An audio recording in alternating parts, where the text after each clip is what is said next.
Okay. All right. Salutations, everyone. I'm Riley Arlick. Welcome to my stream. Welcome, Oracle Steiner and Falcon Squad and Swift James 7 and Persephone and Tia Kun and Arrow. Welcome, welcome. Thank you all for being here.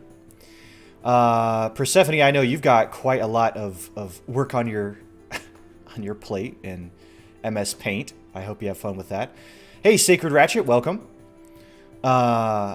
It's magic time. Mad Jackie's here. Excellent. Thank you all for being here. This is huge. We got how many? 1, 2, 3, 4, 5, 6, 7, 8, 9? 9 people in chat already? Holy moly. That's awesome.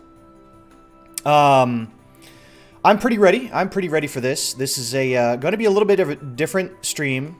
Different drawing stream that I've done before, because we're talking about intelligent items. And I forgot my book. Oh, where is it? I think it's... Yep, there it is. Okay. There we go. Okay. I'm back. You remembered this time. I mean, I have Twitter. I post on Reddit. I got my Twitter schedule and all that kind of stuff. And so just follow me there, and I'll tell you exactly when I'm streaming. You don't have to remember a thing. But yeah, so we're talking about intelligent items, and I'm going to be using a couple of things. First of all, these are probably the most fun items for a DM to use and for players to discover, I think. But they also need to be properly rare. I don't know if you can hear my book opening. Some page opening ASMR. Oh, you don't get the tweets. Okay, well, that's odd. But there's a lot of fun to be had with intelligent items. The trouble is that they have to be rare, otherwise you have it loses some of that mysticism. In fact, I wouldn't even say to use intelligent items in every campaign. I would save it, save a couple, maybe 1 or 2 intelligent items over the course of maybe 1 or 2 campaigns, possibly. Yeah, if all items are intelligent, then what are we even? I don't have a curse book, unfortunately, but there used to be a book called the Tome of Elemental Evil, and that was great for curses. But let me see if I can find the right page here. That's traps. Okay, crafting magic items. Rarity. Yep. Attunement. Categories. Cursed items. Yeah. Armor, potions. Special features. So the great thing about it is that the Dungeon Master's Guide has a lot of these random generators inside of it already, which is fantastic. And they should have a couple of pages here dedicated to intelligent items, if I remember. Yes, sentient magic items. Here we go. So this begins on page 214. If you happen to have the Dungeon Master's Guide, then you have this as well. You can follow along. Otherwise, there's many different places online to look up different rules for intelligent magic items. And these things can be used in lots of different kinds of games. Shadowrun, Pathfinder, Dungeons & Dragons, of whatever edition you might be using. I'm going to be using primarily, coming at this from a 5th edition standpoint. But since many of the editions are relatively similar, you could probably add these into any game you want, just with a little bit of tweakage of the verbiage. Tome or temple. I wouldn't visit an elemental evil temple. Okay, so the thing about intelligent items is that they have a personality, however small or grand that may be. So they give an example of an item here called the Black Razor. Okay, and I'm just going to read this real quick for you guys. The sentient weapon described here have storied histories. Okay, so the Black Razor is a great sword. It's legendary, right? So most people may not have even heard of this weapon, don't even know that it exists. It requires attunement by a creature of a non-lawful alignment, so you have to be chaotic or neutral in order to even properly use this. Hidden in the dungeon of White Plume Mountain, Black Razor shines like a piece of night sky filled with stars. Its black scabbard is decorated with pieces of cut obsidian. You gain a +3 bonus to attack and damage rolls made with this magic weapon. It has the following additional properties. So right off the bat, +3 bonus to attack and damage, that's huge. Devour Soul. When you use it to reduce a creature to 0 hit points, the sword slays the creature and devours its soul unless it is a construct or an undead. A creature whose soul has been devoured by Black Razor can be restored to life only by a wish spell. When it devours a soul, Black Razor grants you temporary hit points equal to the slain creature's hit point maximum. These hit points fade after 24 hours. As long as these temporary hit points last and you keep Black Razor in hand, you have an advantage on attack rolls, saving throws, and ability checks. That's huge. It goes on. If you hit an undead with this weapon, you take 1d10 points of necrotic damage, and the target regains 1d10 hit points. If this necrotic damage reduces you to 0 hit points, Black Razor devours your soul. Yeah, so this is... You don't want to be attacking undead with this weapon. Don't use it to attack undead. Vampires, skeletons, whatever they may be. Soul Hunter. While you hold the weapon, you are aware of the presence of tiny or larger creatures within 60 feet of you that aren't constructs or undead. You also can't be charmed or frightened. Black Razor can cast the haste spell on you once per day. It decides when to cast the haste spell and maintains concentration on it so that you don't have to. That's massive. So that means, in other words, the DM decides when to cast haste. Okay. Sentience. Black Razor is a sentient, chaotic, neutral weapon with an intelligence of 17, a wisdom of 10, and a charisma of 19. It has hearing and dark vision out to a range of 120 feet. The weapon can speak, read, and understand common, and can communicate with its wielder telepathically. Its voice is deep and echoing. While you are attuned to it, Black Razor also understands every language that you know as well. Black Razor speaks with an imperious tone as though accustomed to being obeyed. The sword's purpose is to consume souls. It doesn't care whose soul it eats, including the wielder's. It doesn't care... The sword believes that all matter and energy sprang from a void of negative energy and will one day return to it. Black Razor is meant to hurry that process along. Despite its nihilism, Black Razor feels a strange kinship to Wave and Whelm, two other weapons locked away under White Plume Mountain. It wants the three weapons to be united again and wielded together in combat, even though it violently disagrees with Whelm and finds Wave tedious. Black Razor's hunger for souls must be regularly fed. If the sword goes 3 days or more without consuming a soul, a conflict between its wielder and it begins at the next sunset. Welcome, Mogma. Thanks for being here. So, as you can see, these sentient items are not to be taken lightly. In fact, of the 4 examples that they have, all of them are legendary rarity. All of them are legendary. They list Moonblade, and then Wave and Whelm as well. 2 other weapons. 3 other weapons. That all have their own personality, their own effects, their own conflicts, and their own alignment and other things like that. So that's what we're going to be making today. 4 of them.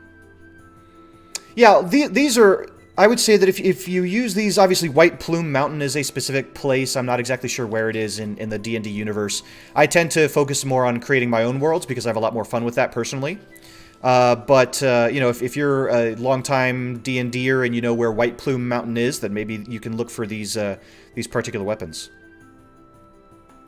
So, we're going to be making 4 of these items. I have ideas for 2 of them. I have ideas for 2 items that are going to be intelligent, that are very, very different from each other. And then I would love to work together with you guys to create 2 more. Whether they're weapons, armor pieces, staves, intelligent potions, perhaps. Who knows? But we have to figure out how they communicate with the wielder, what kind of perk that a person gives, and what personality they'll have, and what happens if you don't deal with that personality. So the very first one that I'm going to be working on is I've called the Cat's Paw Wand. This was an idea that I came up with after the last stream, and one of the chatters, Padunk Swift, wanted a wand, and I just couldn't come up with a good wand. But I gave it some more thought, and I thought, you know what? A cat's paw wand would be, or a wand. What if I made it like a cat's paw? And we gave it a very feline-esque personality, right? So what I've added here are not exactly the same things that we have in the Dungeon Master's Guides. We have the perks for the reason that you would use it, right? This is the reason that you would use it. We have the effects of if it takes control, or if it is not properly cared for, or something along those lines. We have its personality, and then a little tidbit of its history, I think, would be really cool. So the personality we can fill in immediately, because I kind of already have an idea for that. Let me get this in here. There we go. So personality, it will have an intelligence of...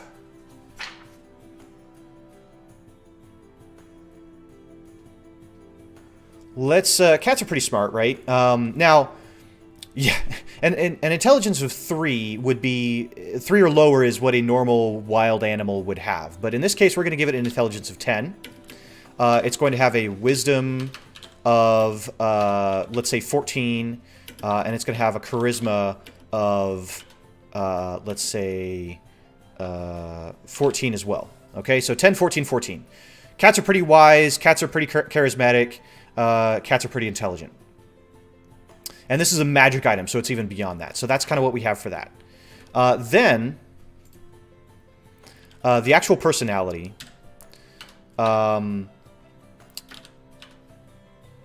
Within the wand lives the ancient soul of a feline.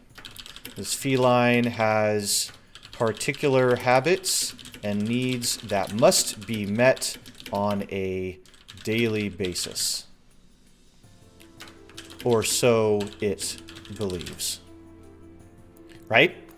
So there's the soul of a cat inside this wand. An ancient cat. A cat that has seen it all, right? Been everywhere, done everything.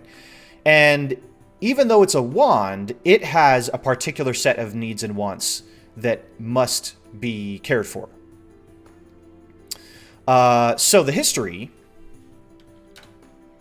Long ago, an ancient witch, or let's just say a witch, that was very fond of her feline familiar, encased its soul within a wand so that she could be with her feline companion forever. There we go. It had its 9 lives, and then its soul was, when it finally passed, its soul was sealed in this wand. She cared for it dearly. So she cared for it just as she would her cat, so that she had her pet in some way. This is very off the cuff history and personality here for me. So the perks. Why would you use this wand? So the perks is a wand usually has charges of a certain spell, and the spell that I'm going to use, I believe, is Mage Hand. Let me get the rules for a Mage Hand. Mage Hand spell 5e. Which I believe is a cantrip. Yeah, it's a cantrip.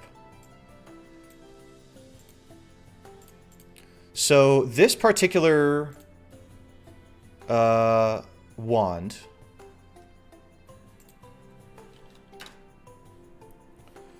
has 4 replenishable charges of the cantrip Mage Hand. The hand is invisible while cast. Something along these lines. And I might have to... Tell you what, let's do this.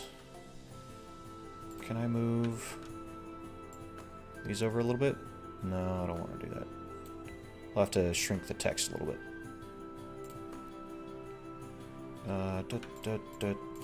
I just want to make sure everything's still kind of lined up.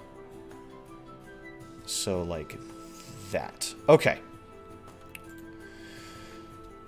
What about Unseen Servant? Oh, yeah, Unseen Servant.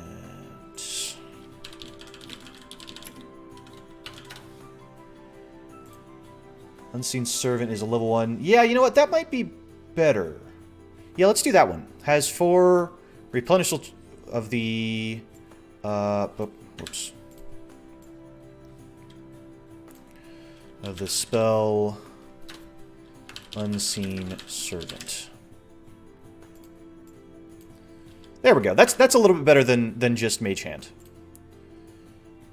Yeah, it could be like that. But Unseen Servant is normally invisible, so it could have whatever form you want, but normally it's invisible.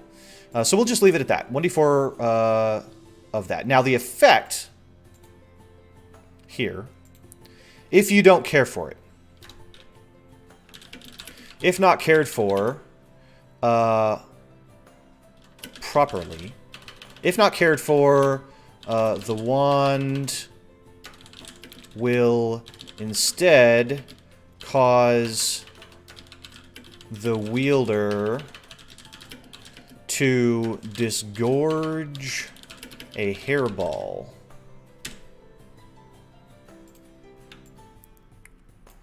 We'll do it like this. Disgorge a hairball.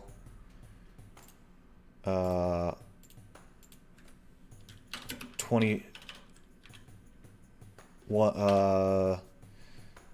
if not cared for, the wand has a 1 in 4 chance to cause the wielder to disgorge a hairball. Yeah. So, when you try to cast Unseen Servant with this wand, if you haven't been caring for it like you would a cat, if you haven't been giving it, you know, naps and playing with it and letting it sit in the sun and things like that, then it will instead kind of disobey you, and 1/4 of the time you'll just be hawking up a hairball instead. So not necessarily legendary item quality, right? But I just thought this was a really, really fun concept. And of course, any DM that wants to use these can go ahead and expand upon this. You know, what does it mean to care for it? What does it mean to, you know, what kind of effect does the Unseen Servant have? I have obviously enough rules in here to give other DMs and other players, I think, a little bit of idea of what they can do with this item, right? And then they can run with it. So 25% chance, if you're not caring for this thing, it'll just pop out a hairball. That'll be rather unpleasant. But let's go ahead and draw this thing up. I had an idea for it. We're going to dive right in. Let's get my my pencil here. I got my sketch layer. We're gonna draw this this cat's paws wand. Where's my line tool? There we go. I love using this this right here just to get a nice quick line down. And it's going to be... We need some cat-like kind of elements to this wand, right? So we're going to kind of have a basic handle. Has a little bit of curve to it, I think. And one thing that I thought of was to have the tip of the wand have this... Let's see... be like this. Have this springy springy end to it. That actually ends in a cat paw shape. Let me try that again. In fact, let's make it obnoxiously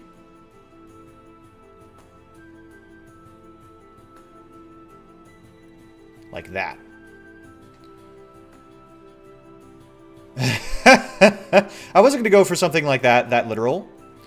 I wanted it to be more like, you know, we've got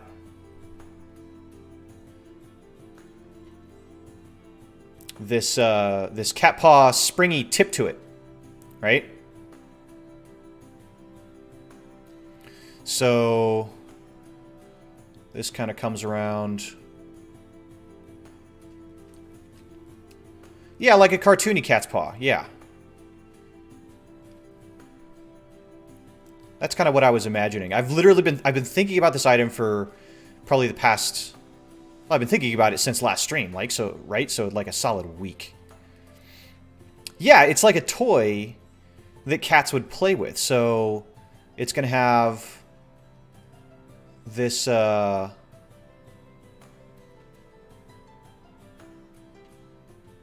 this shape here, and then we add the toe beans, right? Because the cats have those toe beans that kind of look like this.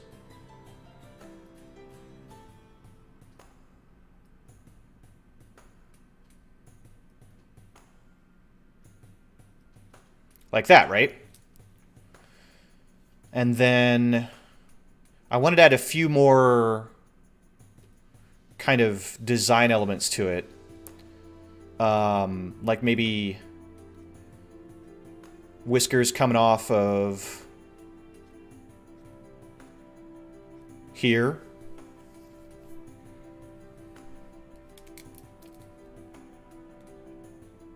Like, imagine this was designed by a crazy cat lady. You know, she loves cats. She has a lot of them or something like that. What kind of thing would she design to keep her precious darlings entertained? So something like maybe there's like a feather hanging. Let's see, from like a string or a chain or something like here.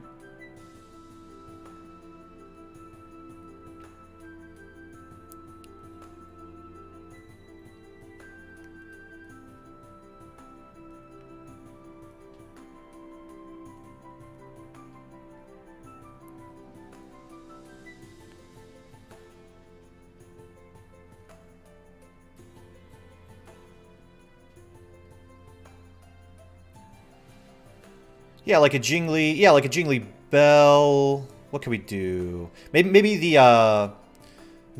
end, kind of the pommel here is like a bell. I need to look up a bell.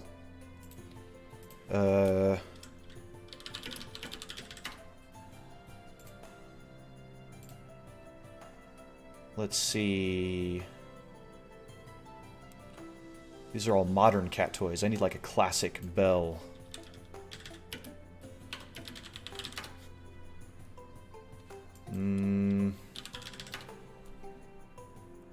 There we go. Yeah, something like this. So it kind of has this almost, it's like stamped metal, these bells. These jingle bells, that's what they are. So they kind of have this kind of round shape. Not that big. And then they have these kind of folded over parts that encase the actual jingly part.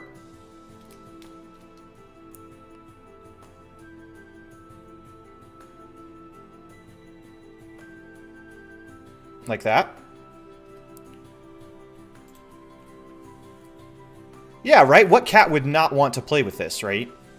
Then we just need, I think, a... I mean, that's certainly not the scientific designation of cat paws. I'm pretty sure they have some other name, but I think the cultural thing that I've heard is that they're called toe beans because they look like beans and they are the cat's toes. So then this, I imagine, will just be maybe like a pretty straight line for the end of the wand. But what I think would be good is to have kind of like knots, as if there's like string or yarn along the length of this. Toe beans are the scientific term? Oh my goodness. Are you sure about that? Let me see a source on that.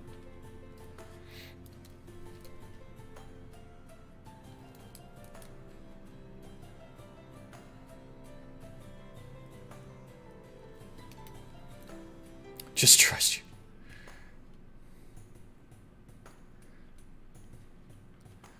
Man, making long, skinny lines like this is always a pain in the butt for me. Okay, there we go. But yeah, so this, and then maybe like here and here, I want to do little knots.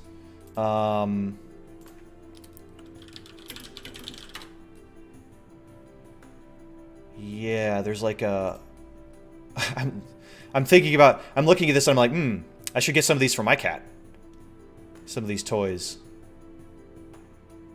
Goodness gracious. Okay, so... to give kind of the illusion...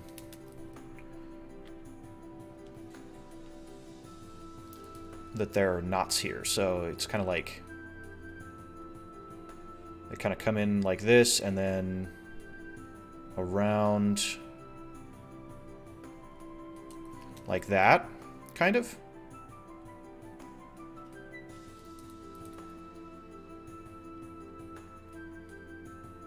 Like that, yeah. And then let's just do another one here. Knots are kind of hard. They're a weird shape.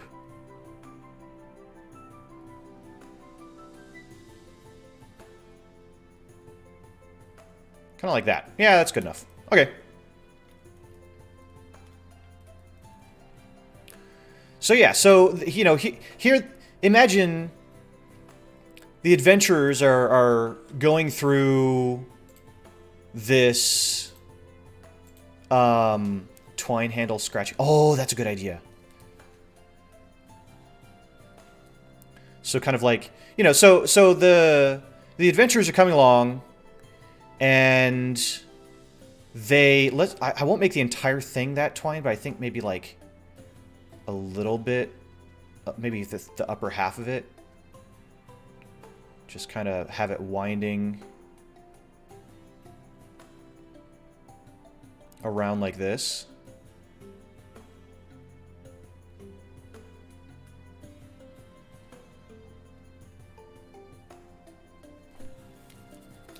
But yeah, so the adventurers are going down through the catacombs of some ancient dungeon.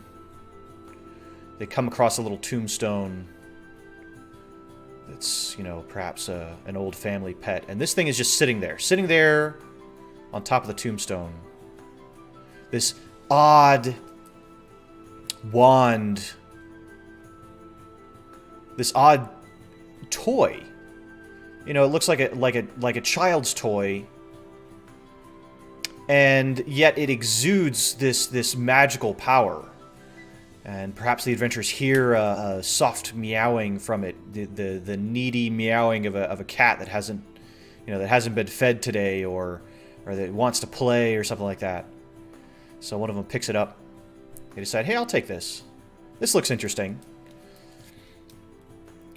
They attune themselves to it, and they're like, hey, well, that's awesome. I get, 4 free casts of Unseen Servant. That could be great for role-playing purposes or whatever. They're just using it as they go. Then all of a sudden they cough up a big old hairball. The DM says, roll a Constitution check. And they say, what for? I just tried to cast with this wand. And they say, roll a Constitution check. They fail it. Up chuck comes a hairball. Like, what the heck? What's this about, DM? That's gross.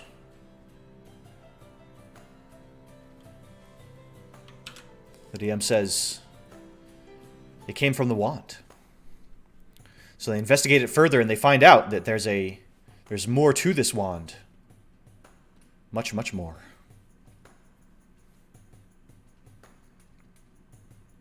Than they could have ever imagined. That there's the soul of a cat, and that what they have adopted is an item that is also like a pet. They need to let it sleep. They need to feed it quote-unquote treats. They need to play with it. Otherwise, they'll upchuck hairballs. In the middle of a turn, wasting an entire turn of combat. Which nobody likes to do. Nobody likes to do that. I want this wand to be like a riot of color. So even though this handle is going to be kind of this basic wooden brown, I'm going to have the bell be silver and the feather be blue. The cat's paw maybe be like a black and pink. Yeah, exactly. Yeah, and the trouble is that they can't get rid of it. If they try to, you know, chuck the wand or leave it somewhere else, well, there it is, back in their pocket,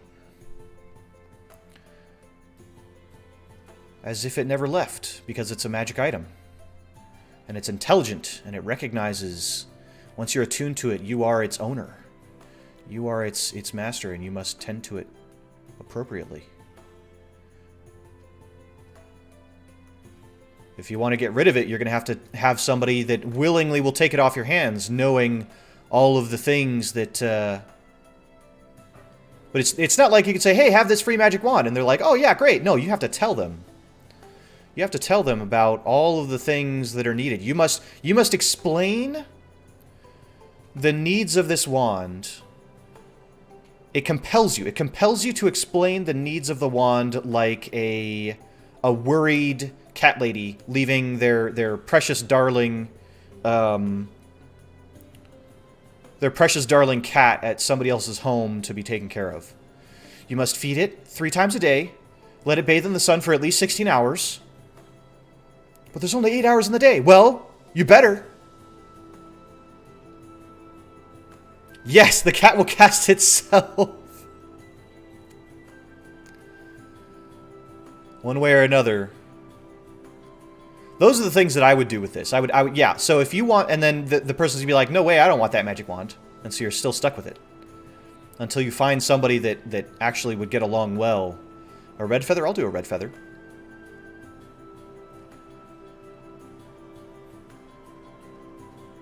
Bright red. Cardinal feather of some kind.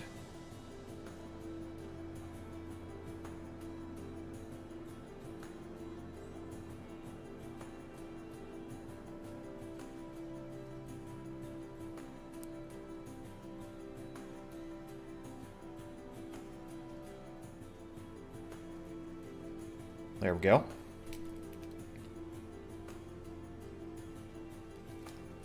You wake up and find out that the wand has wandered off on its own. Yeah! And you might think, oh, finally, it's left. But then it comes back, meowing in your pocket, while you are trying to be stealthy.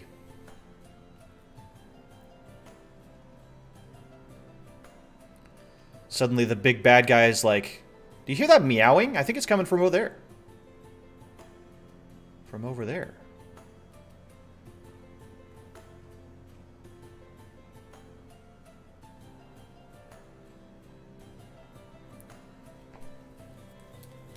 So you better take care of it properly. You better take care of it properly. I think what we'll do for the hand is we'll make it like kind of allude to the fact that this was a witch's familiar, like a black paw with little pink toe beans. I think that'd be perfect.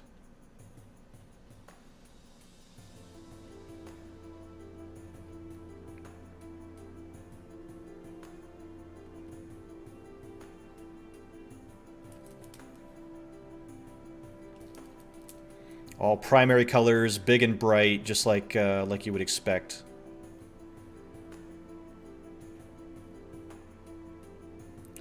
From cat toys of the day.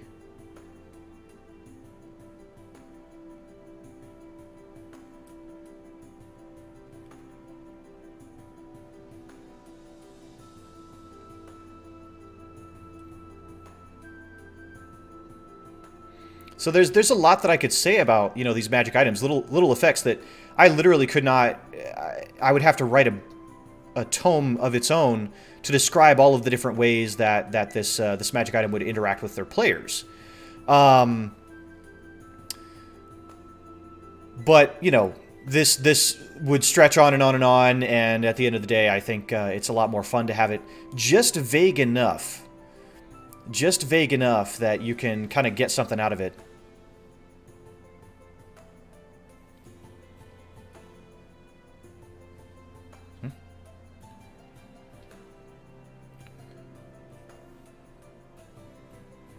Let's just add a little shine to the bell. And...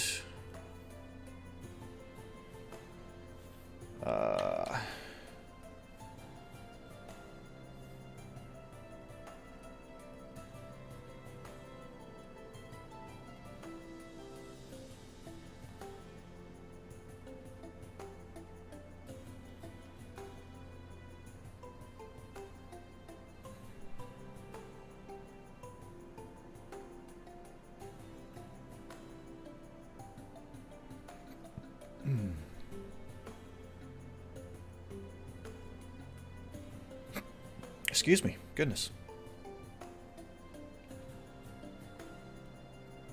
Hold on. Shine first, then we'll do the shade.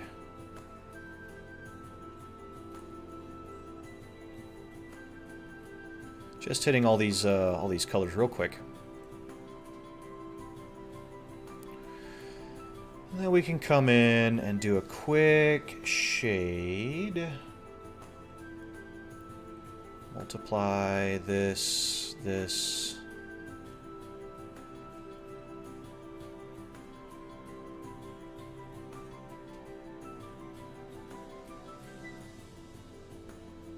And then this.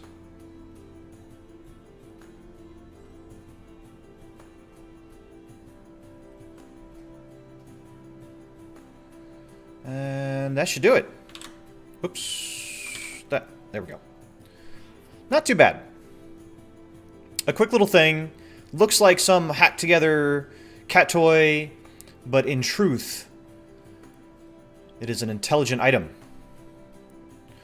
An item with a soul, with a mind of its own, that will try to impose its will upon you. And we did it in about 30 minutes. If we can keep up that sort of pace, I'd be thrilled. But I'm not going to depend on it. Okay.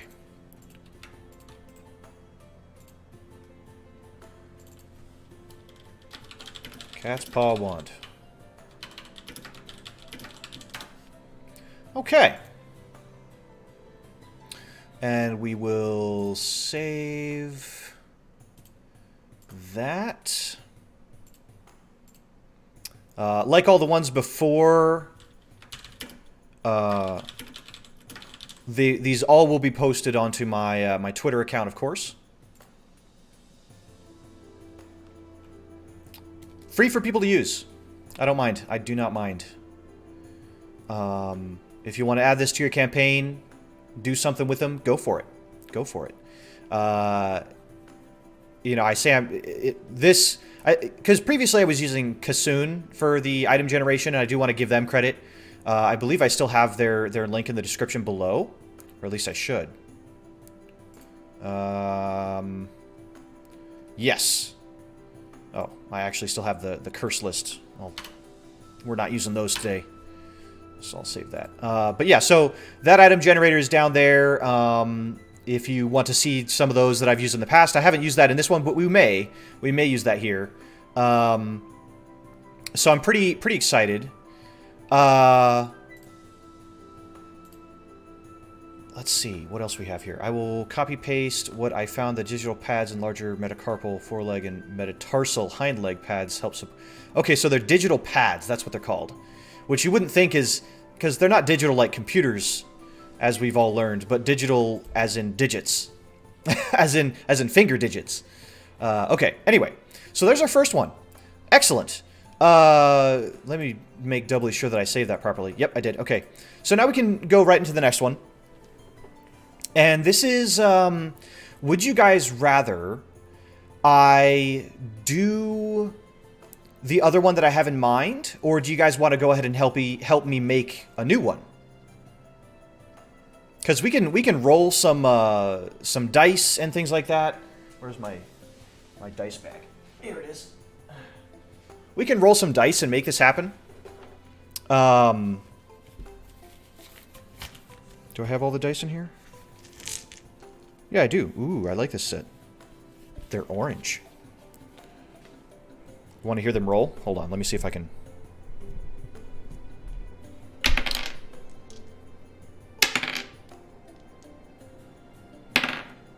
You like that sound?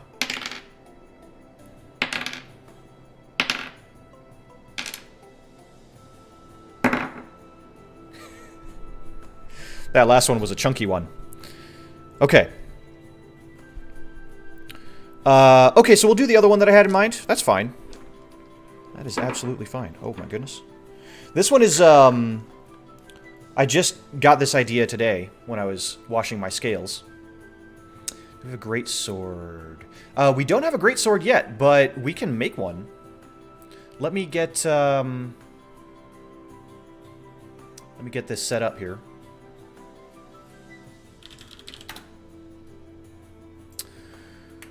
Clear out all the text that we have. Bop. So yeah, like I didn't write like, oh well, you know, does horking up a hairball, you know, take an action? You know, what does that do? The other thing is that many magic items will only have these three stats: intelligence, wisdom, and charisma. They won't have strength or anything like that. All of that will be determined by the kind of item that it is. So if you have, say, a magic pot, clay pot, well, then it'll probably have like 2 HP and a hardness level of 5 or something like that, which is easy to break. But the item that I had in mind is a helmet. And let me see if I can find a spell. That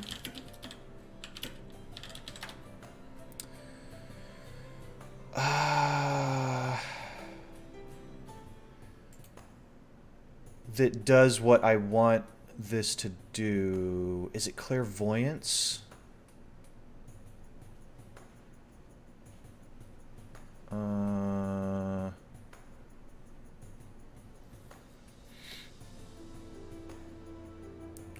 Yeah, I think it's clairvoyance.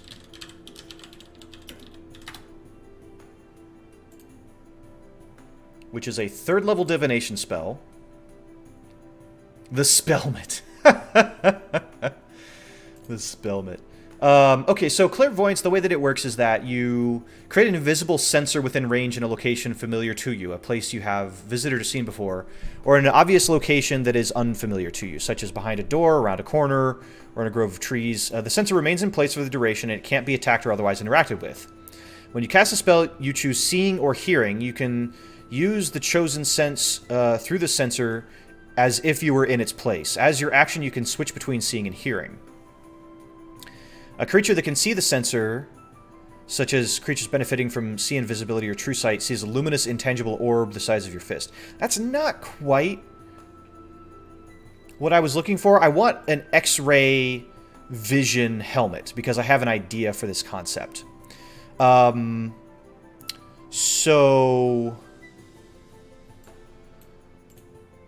Is anybody aware of an X-ray vision spell that allows you to see through walls?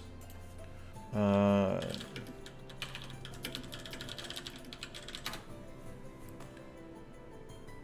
I think it's literally see-through, Or is that homebrew? No, that's homebrew. Never mind. Seeing through walls without cheating.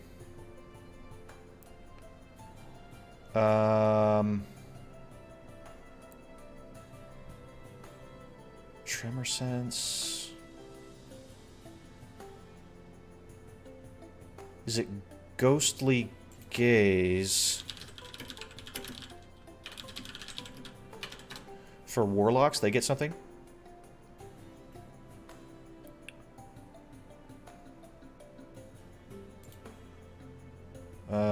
Ghostly Gaze says, as an action, you gain the ability to see through solid objects to a range of 30 feet.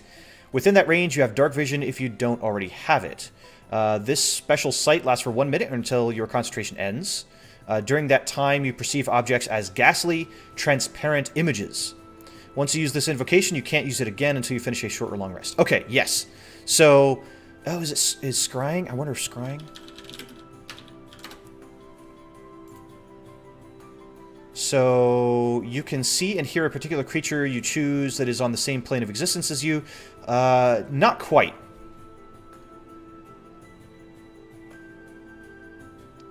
It's a little bit of all of these. It's a little bit of this ghostly gaze, it's a little bit of scrying, and it's a little bit of clairvoyance. The idea is that this helmet gives you a level of kind of an X-ray vision, okay?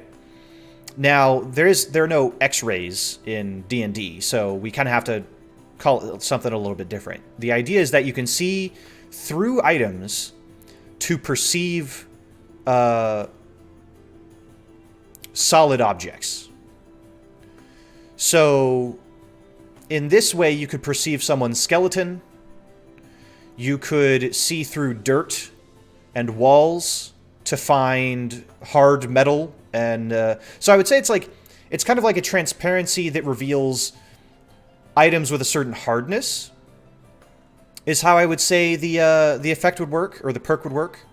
So the perk is allows you once per day to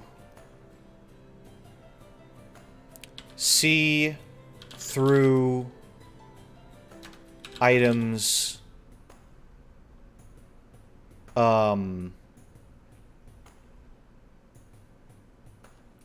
that are lower than a set hardness. Okay. And this is all going to make sense, I think, in a minute. This is all going to make sense in a minute. So it allows you once per day to see through items that are lower than a set hardness. Okay, so for example, a human body that is covered in cloth, you would be able to see through that because the human, flesh doesn't have as much hardness as your skeleton does. But a person that's wearing armor, you wouldn't be able to see through that.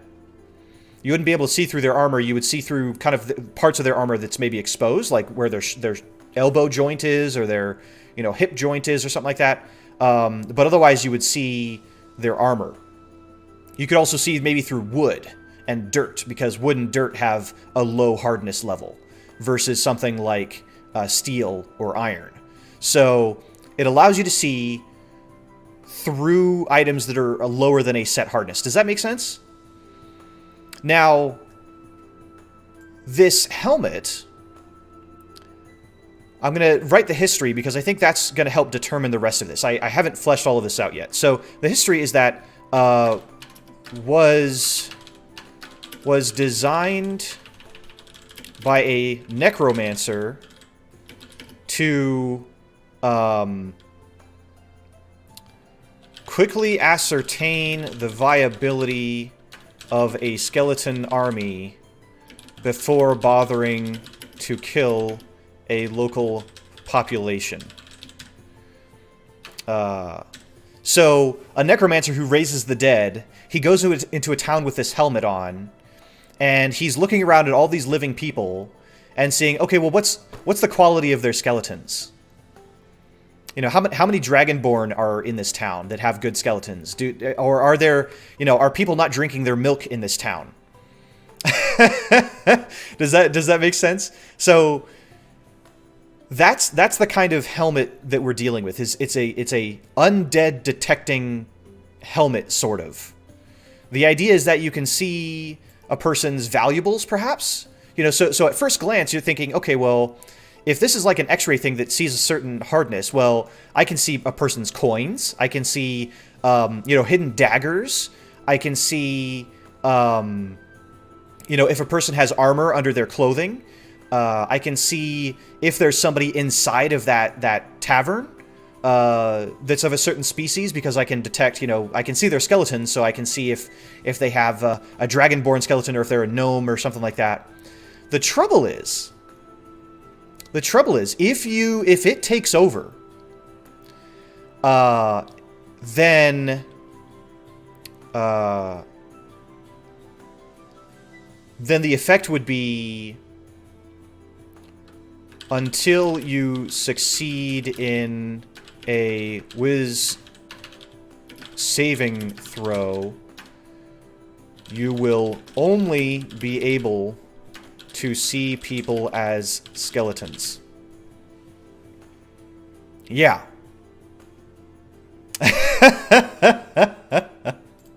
You will only be able to see people as skeletons. So if for whatever reason this particular helmet is able to express its will over you, then you can only see people as skeletons. Which may be really bad, because if you're trying to identify a person or read a person's expression or something like that, but you can't see any of that, you can only see their skeleton. You don't know who you're talking to except vaguely by their species. You don't know what their expression is except by the tone of their voice. You can't read their body language because you can't see their body. You can't see their muscles moving. All you can see is their skeleton walking around. And maybe that has a level of insanity that could be applied to it as well. So in terms of personality, we're going to give it a low intelligence, an intelligence of 8, a wisdom of 12, or actually, let's go with a wisdom of 16, a higher wisdom to express its will over you, and a charisma of 10. So it's kind of basic, kind of dumb, but it has this will from this necromancer to see skeletons. It wants to see people's bones. It wants to look into graveyards. It wants to do sort of those sorts of things. And so the idea that I had for the name would be the Gravedigger's Helm. Right? Because you can see into caskets and you can see whether somebody has valuables on them. That would maybe be the name that it had after the necromancer gave it up or passed on or something like that. But it was originally designed to see whether people have healthy skeletons to raise a skeleton army. That's kind of it's a little bit humorous when you think of it that way. Because mostly we don't think of necromancers as really caring. They just want an undead army, so they raise as many zombies and skeletons as possible. But what if a necromancer cared about the quality of the undead that he was raising? That's kind of the concept that I'm going for with this. So in terms of personality, grim and straightforward. This helm communicates telepathically with its user, or with its wearer. Whispering quantities of calcium inside a person's bones.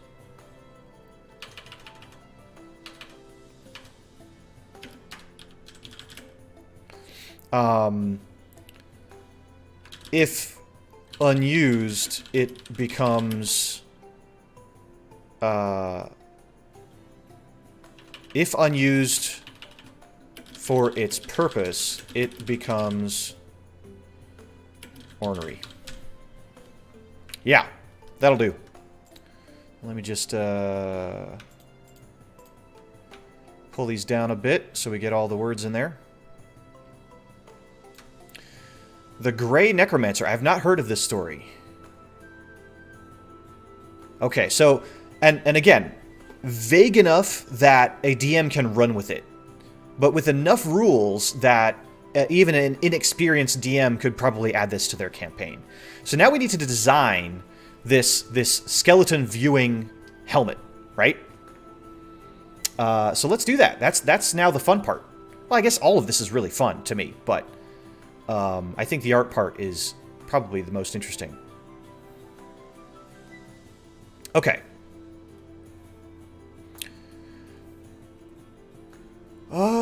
So what kind of helmet do we want to base this off of?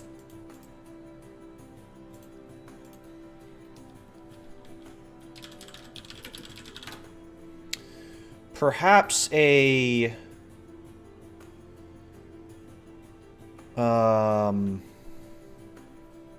something that looks kind of grim.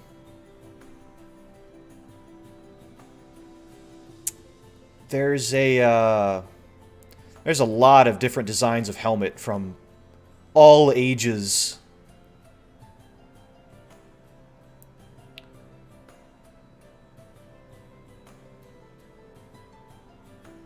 Ooh, man, there's a lot of... Ooh, there's some good ones here. Maybe the skull of something bigger than a human so it can fit on a human head. That would make sense. That would make sense. So what's an animal that scavenges? I think immediately of a vulture, right? So what if it's shaped like a vulture skull? Like a mix between a... Necromancer wanted to go to town with it, so maybe part normal and some extra... Yeah. So what if I combined like a vulture skull with maybe a plague doctor motif? And then added in like some armor bits? I think that would make sense. Oh, wow. There's... surprise, surprise. There's a lot of Plague Doctor masks for sale now. I can't say I'm surprised by that. So it's going to look kind of grim, I think. A lot of Plague Doctors had these wide-brimmed hats. But I think something a little bit different would be better. Like, we'll have the vulture kind of shape. But then the helmet maybe will have a style of cap. Yeah, like maybe a bit of chainmail added to it or something like that. I'm not sure. Ooh, there's this like skull cap design of armor that's basic enough. Yeah, okay. I'm also seeing a lot of tactical paintball helmets for some reason. That's interesting.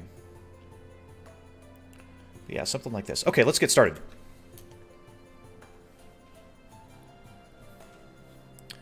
So we'll start just by drawing a kind of a head shape.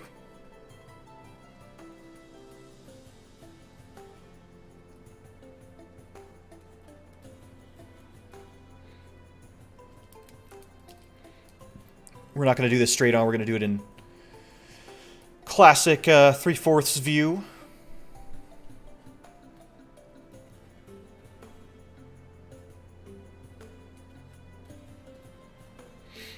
And these Plague Doctor helmets, or face masks, they often have these kind of big, round lenses like this. So if we have something like that, that then leads into this vulture skull shape, that kind of, I want to mimic some of these shapes that I'm seeing. So it's going to come out and have a hooked beak.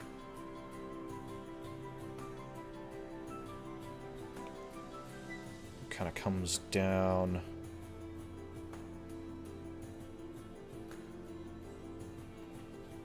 Is that right? Something like that.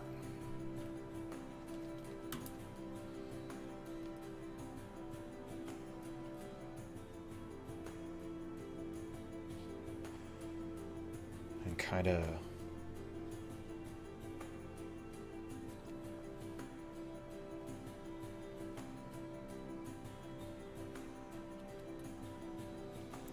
And they have this nasal cavity that's like this.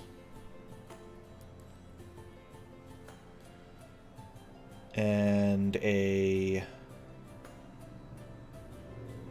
Yeah, okay. And they come up and around. And then there's the helmet that I'm kind of looking at has this little metal bit here, and then it becomes this skull cap. Comes around like this. So I'm combining 3 totally different designs into one thing, but my hope is that I can make it look convincing enough. So it has these bands, right, that go up like this, and then around the circumference of the skull.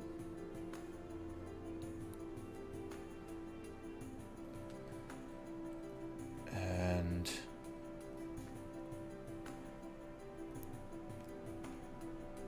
like that. And then perhaps it kind of comes up like this and has a couple of straps. Leather buckle of some kind that goes around the head. Like that.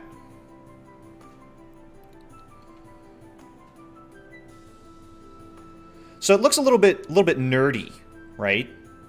Because it has these big lenses and this funny shape.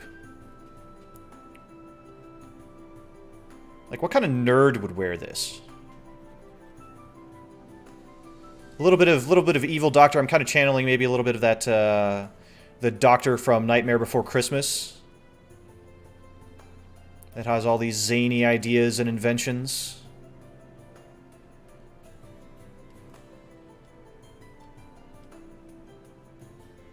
I'm just going to clean this up a little bit and then go back and add some more detail.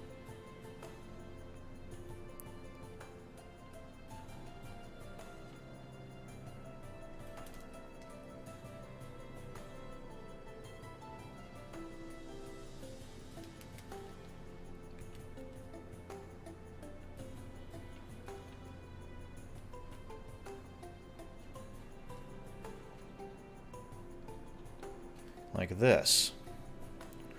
Okay.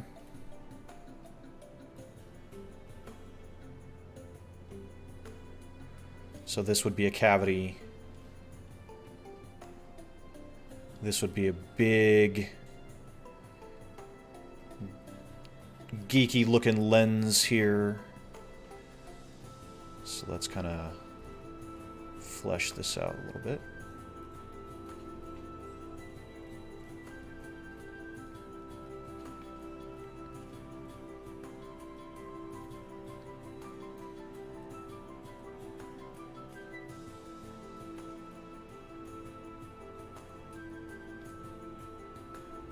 Like this.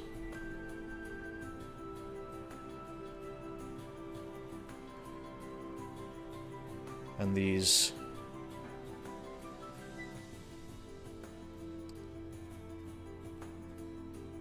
lenses almost mimic the sockets of the vulture skull, which I think is great.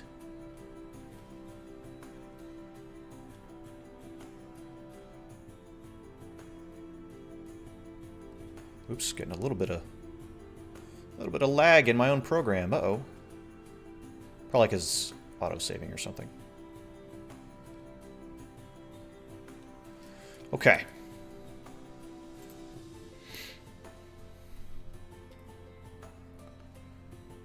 And then we can have kind of a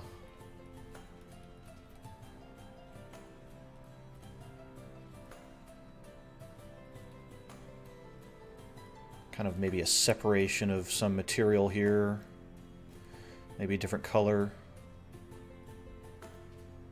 I kind of want to move this.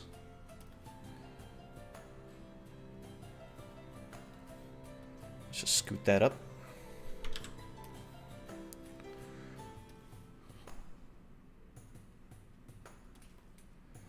There we go.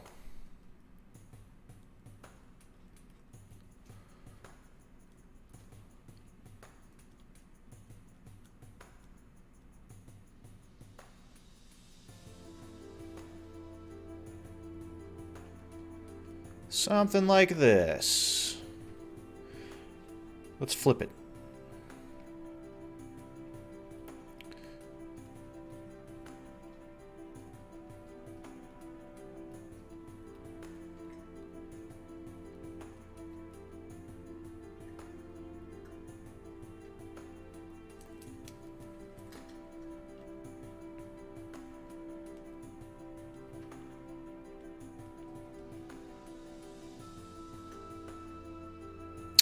I just need to fix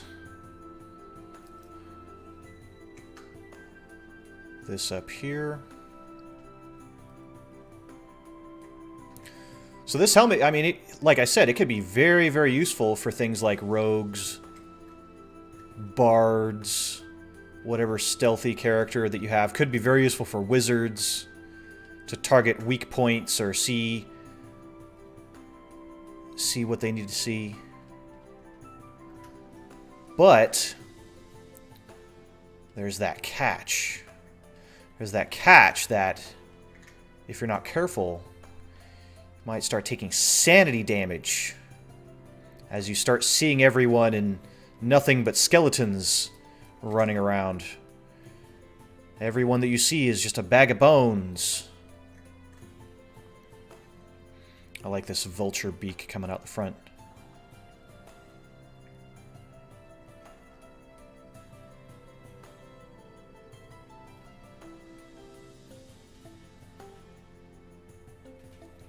There we go. That's pretty well defined, I think.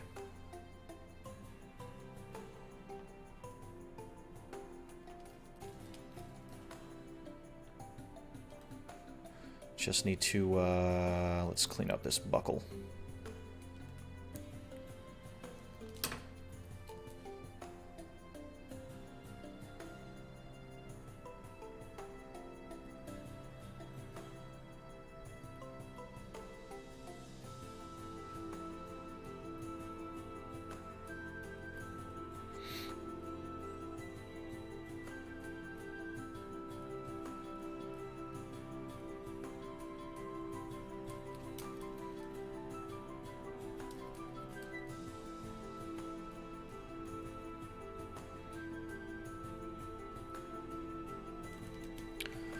There we go.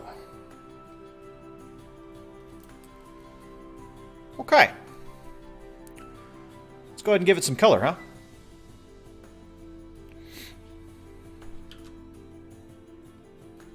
And also move it a little bit up.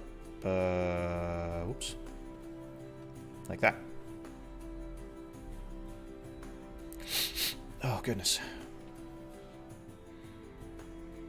I keep forgetting that this is the first stream of the new year. This is the first stream of the new year. So I just want to say Happy New Year to everyone again. I hope that everyone's long weekend was nice. I think that was one great thing about this New Year's, that we had a New Year was on what, a Friday, and then we had Saturday off, and now it's Sunday. Yeah, Happy New Year. Pretty exciting. Starting a new year. I'm kind of there. I was really tempted to not even start my YouTube career until the new year, but honestly, I'm glad that I got started when I did, because now I can. It feels like I have a head start. A head start going into the next year. So what we'll do is I kind of want to make this. Let's just fill it in with a color first. Oh, excuse me.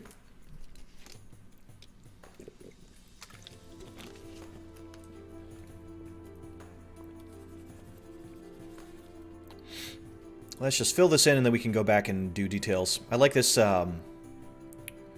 this maroon color. I think this will be... This actually probably will be the least used color. But I like it for the various straps and maybe the back casing or something like that. I'm not sure.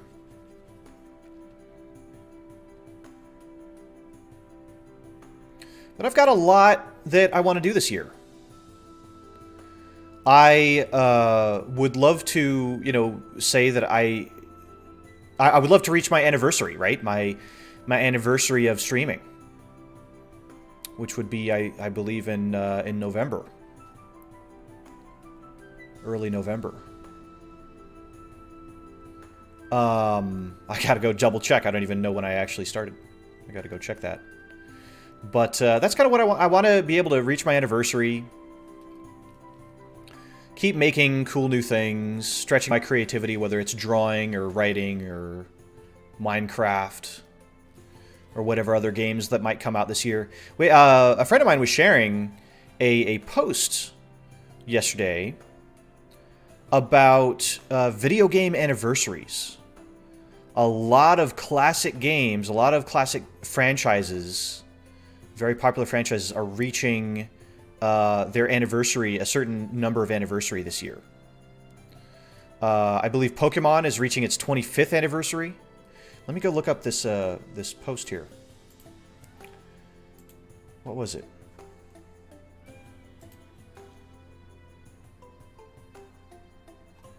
Oh, I think it was in... Yeah, let's see. Pokemon is reaching its 25th anniversary. Zelda is reaching its 35th anniversary. Skyrim is reaching its 10th anniversary. Kind of gives... That makes me feel a little old.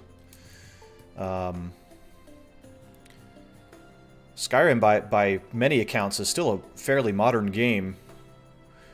But the thing is that Todd Howard keeps putting out new versions of Skyrim every year, so it feels like it's always coming out. They're really trying to milk that cow. Metroid is 35 years. Sonic is 30 years. Halo is 20 years. Kid Icarus, 35 years. The Nintendo 3DS is 10 years old, apparently. Super Smash Bros. Is 20 years. Pokemon Go is reaching its 5th year anniversary. That's impressive. That's impressive. I'm going to come back in with this, this... I want kind of a yellowish bone color for the beak.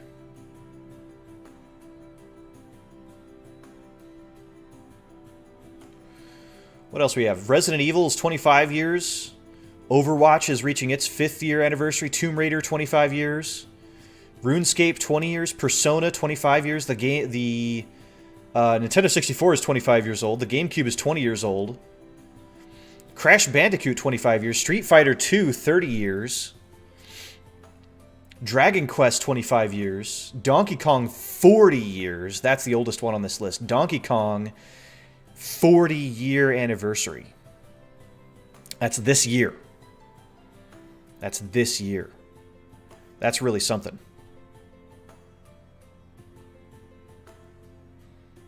That's really something.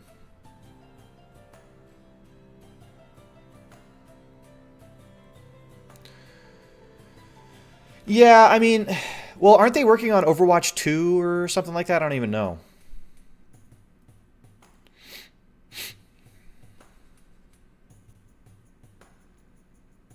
I had played Overwatch quite a bit a while ago. I'm going to recolor that, actually. But I eventually just came to a realization that competitive games are not really for me.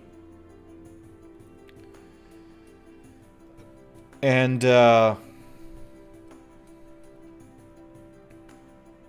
so I stopped playing eventually. I just kept getting frustrated.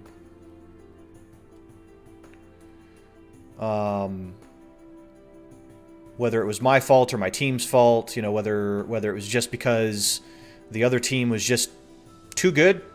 They knew what they were doing and we didn't.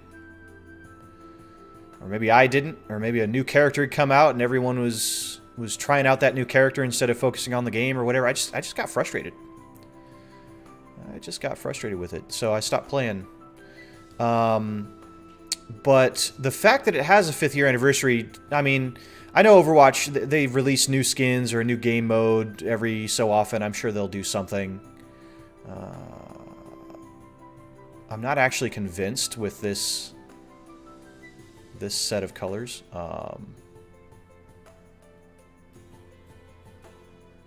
So maybe what we'll do is we'll make like this a light. No, that looks worse. Okay. We'll make this area lighter. That's what we'll do. Make it look more skull-like, I suppose.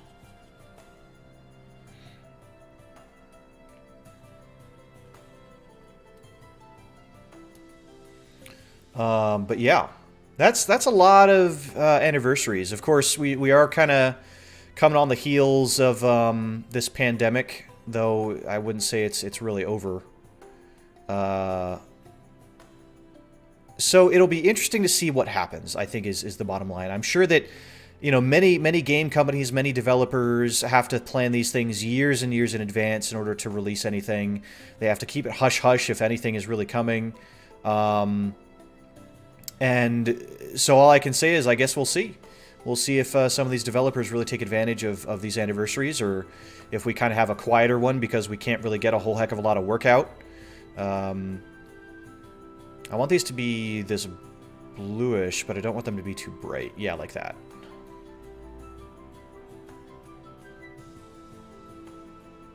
Maybe we can bring that bone color back in from the beak into these rims. That might be a good idea.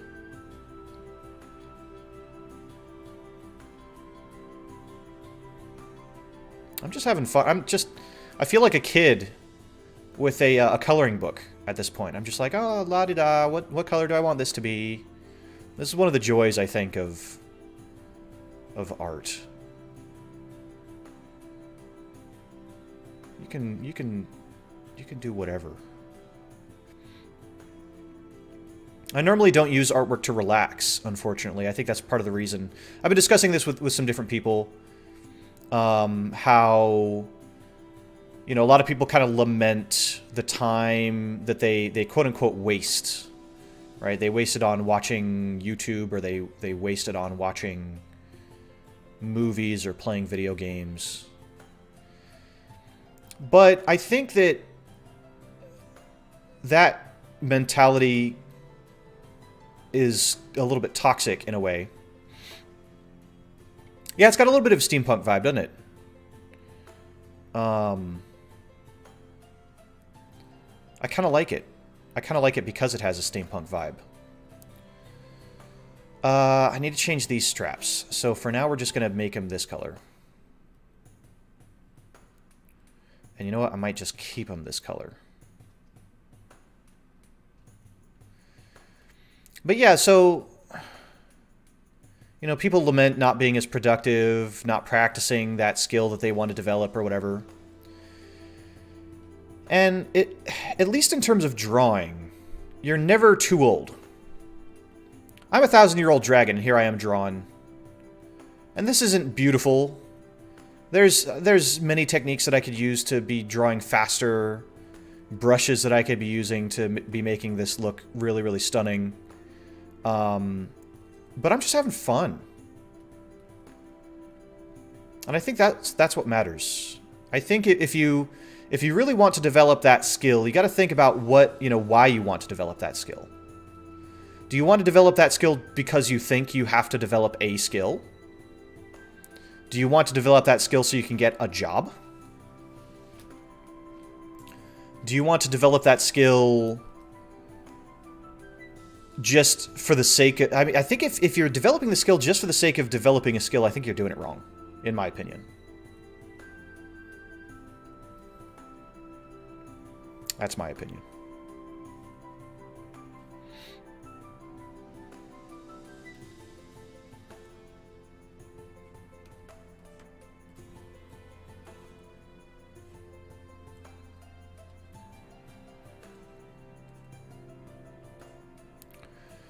There's so many good reasons to develop a skill, but developing a skill just because you think you need to, I think, is the wrong way about it.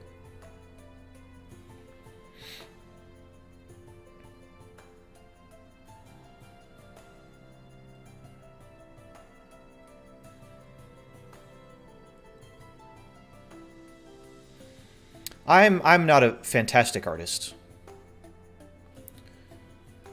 But I have been drawing for quite some time.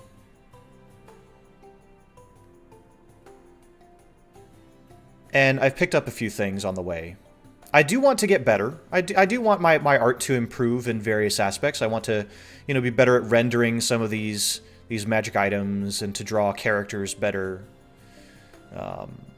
To draw faster as well, I think, would be nice. But honestly, if that doesn't happen, I'm not going to be too beat up about it. I'm not going to be upset at myself. I think the big mistake would be to take it too harsh.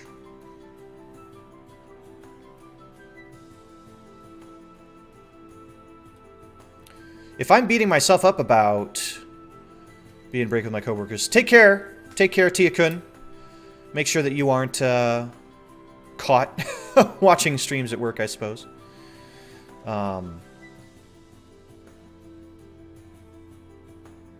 don't know. I'm just rambling at this point.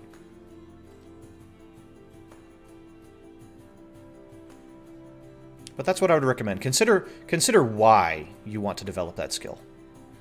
For me, it's to be able to draw the things that I have in my head, really. I think that's the main reason for me, anyway. I have a lot of ideas, and I want to be able to draw them.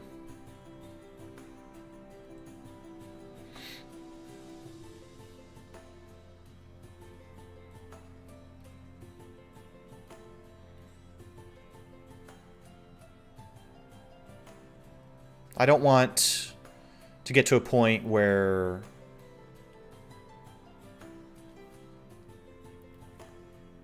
you know, there's something that I want to draw and I can't because, you know, I'm not confident enough or something like that. I would rather give it a shot. Like this mask. I've never drawn anything like this mask in my life. I'm using references. I'm putting things together and I'm hoping that it looks decent. And I think it's about done. Take care, Persephone. Thanks so much for dropping in. I really appreciate it. Oh, you know what I can do? I can duplicate that layer.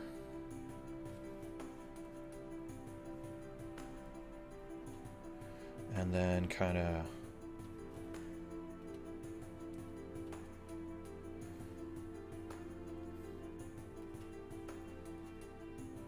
do this double.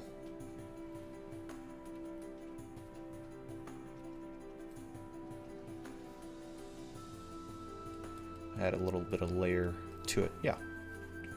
That looks good. That looks fine. Okay. So there's the Gravedigger's Helm.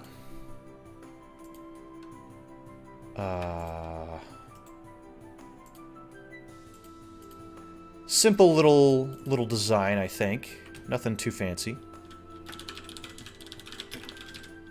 But the idea is that a necromancer designed this to see people's skeletons. And if you are not using this for your intended purpose, then it will try to impose its will upon you so that you're only seeing skeletons. I think that's a fun concept. So let's save that.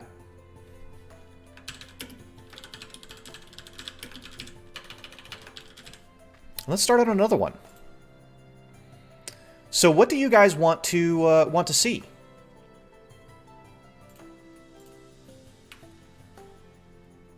Do you want to see a weapon? Do you want to see another piece of armor? Do you want to see another generic magical item, like an amulet or something like that?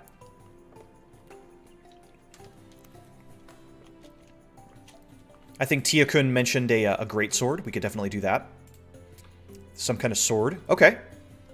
A sword would be great. Therefore, let's do a greatsword. Okay.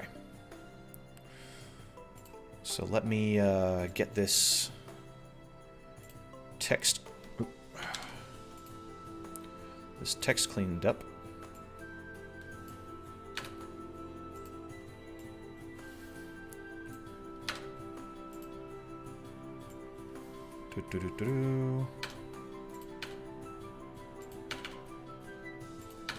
There we go.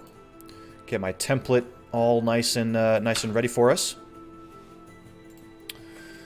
And let me actually just save this template as well.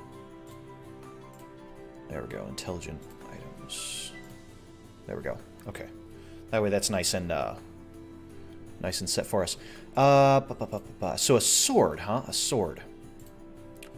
So we need a great sword. A great sword. Well, tell you what. Let's go ahead and roll some... let's roll straight from the book, right? I think that would be great. Maybe this will have us give us a idea, something big and heavy. Yeah, a great sword I think would be perfect for that. We're gonna roll. I have my dice here. Hopefully you guys can hear them, but because I think that's part of the fun. Oh my goodness, I have things all over my desk. Why? Hey, kobolds, can we get some of this put away? That'd be great. Okay, so get that nice clackety clack of the dice. Okay, so the very first thing that we're gonna get is our alignment. Okay, we're gonna get an alignment for our item, and that's gonna give us a good idea of what sort of greatsword we're gonna make. Is it gonna be evil? Is it gonna be good? Is it gonna be lawful? Is it gonna be chaotic? Let's find out. So if I do this, that's a 14. Lawful good. Okay, it's lawful good. Let me write that down in our thing here. So it's a lawful good. Let me get another. Oh, okay, that's fine. Let me get another color here. Okay, so it's lawful good, right? My handwriting is atrocious. I have to write with these big stubby. It's amazing I can draw with these big hands. Okay. So the next thing in the book is to determine its method of communication. So there's 3 methods. One is that it transmits an emotion. Another is that it can read, speak, and understand languages. And then the last is that it can read, speak, and understand several languages. And in addition, it can speak telepathically, which is very rare. So let's see how this sword can communicate. So I got a 68. So in this case, it can speak, read, and understand some languages. Okay, so it can speak, it can read, and it can understand languages. So I'm just going to SRU, speak, read, and understand languages. So in this case, this particular item will actually speak aloud. Okay, so it's not going to speak telepathically. It's going to speak aloud. It's going to actually be able to broadcast its voice as if it had a mouth, okay? As if it had vocal cords. Then we're going to determine its purpose. I could determine its senses, but I think that's not very important. That's not important for our purposes. So let's find out its purpose. Why was this thing created? 8. So this item craves knowledge or is determined to solve a mystery, learn a secret, or unravel a cryptic prophecy. Interesting. So it's a lore seeker. Okay.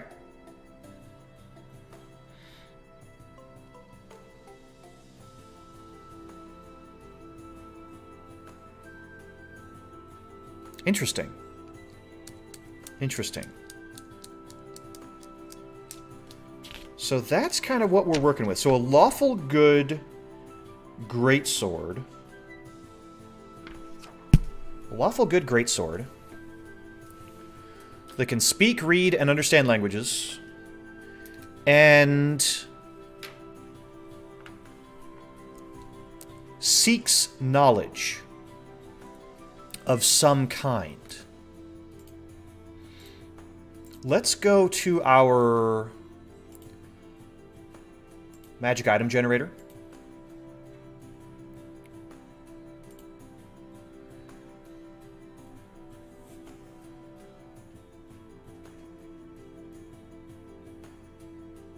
and see if we can find a neat effect.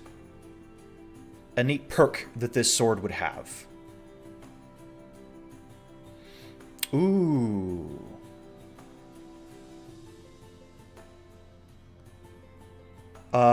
Okay. Tell you what, let's add this. So it's a lawful good weapon, right? So my first instinct when I think of lawful good is like a paladin or a monk or something like that, some sort of holy crusader, right? But it doesn't necessarily have to be that way. You can be a lawful good wizard. You can be a lawful good barbarian, even. You can be a lawful good rogue. You know, there's absolutely no problem with that. But if we're talking about a greatsword, we're talking about a big, huge weapon that is lawful good. It can speak. It is imbued with a manner of intelligence, and it seeks knowledge. So when I'm thinking of that, I'm actually thinking cleric, is specifically clerics of the knowledge domain. Right? And when you take this domain as a cleric, you start to learn more languages. You can become more proficient in other tools. You can even read thoughts. You can add more to your spellcasting ability as you get up to higher level. So I think what we'll do for the perk is say, let's see, potent spellcasting. What if, because I believe that spellcasting is based on your proficiency and a score, right?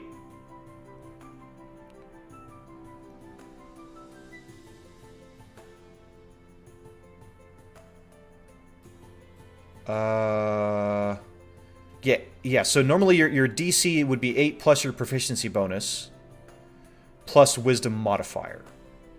Your spell attack modifier is an ability score and your proficiency. Okay. So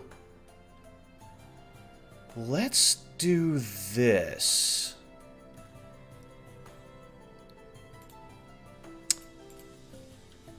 The wielder may double their proficiency bonus when casting... What kind of spell? Divination spell?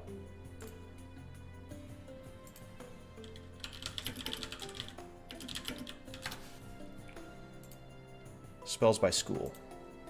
That's what we want.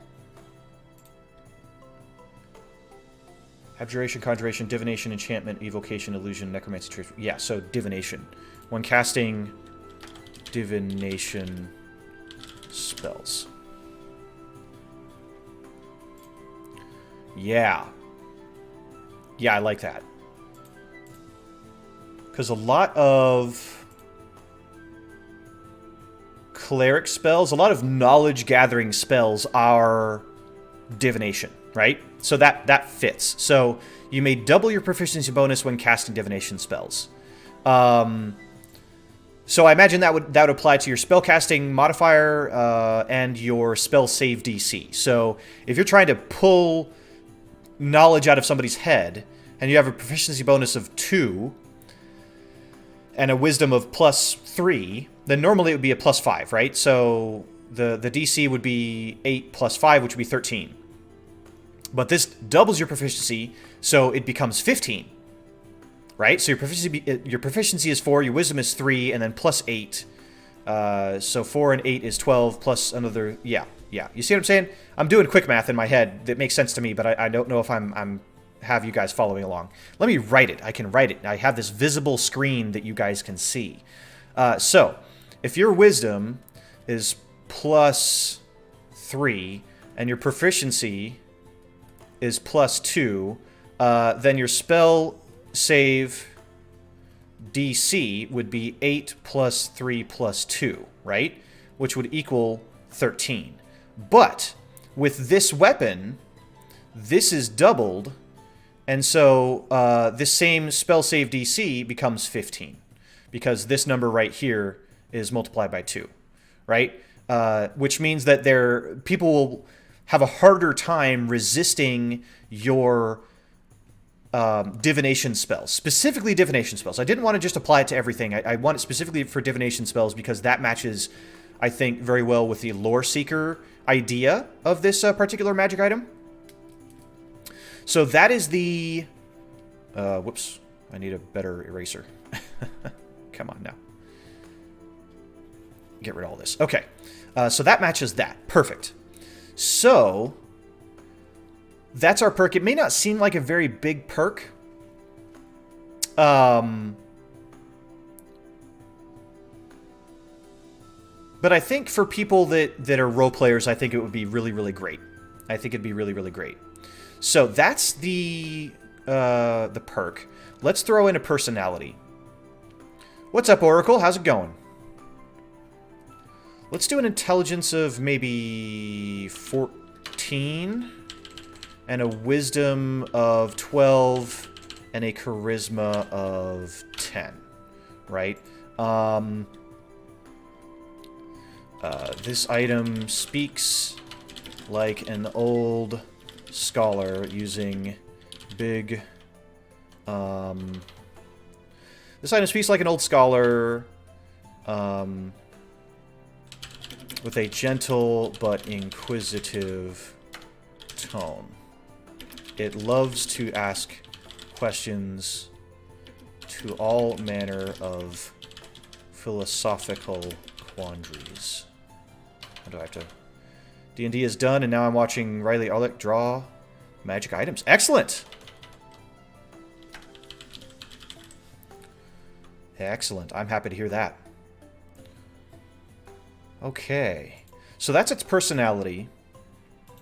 And the thing that I think is going to be stunning about this is that it's a great sword, right? This is a big two-handed weapon, the kind of thing that you would expect a paladin or a barbarian or a fighter to use. Yeah, at the most inopportune times. Sometimes at inopportune times. Yeah, perfect. I like that. Okay. But it's a great sword, right? An item wielded by a fighter or warrior, a paladin, a barbarian or something like that. But it seeks knowledge, and it gives you a spellcasting bonus. Let's add a little bit more to that.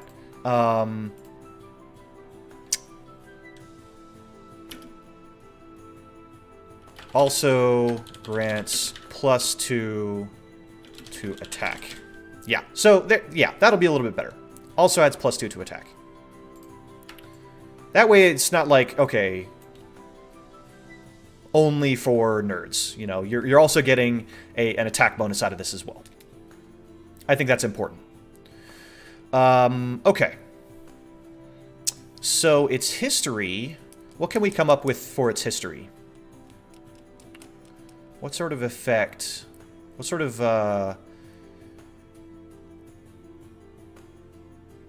of thing would have caused this great sword to come into being? You know, whether it was a wizard that wanted to create a smart warrior, and so gave a warrior the ideal companion or something like that.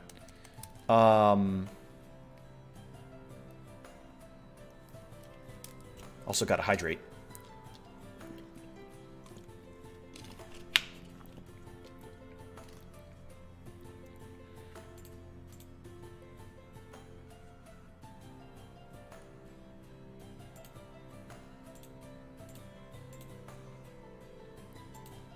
So maybe, yeah, maybe we'll go with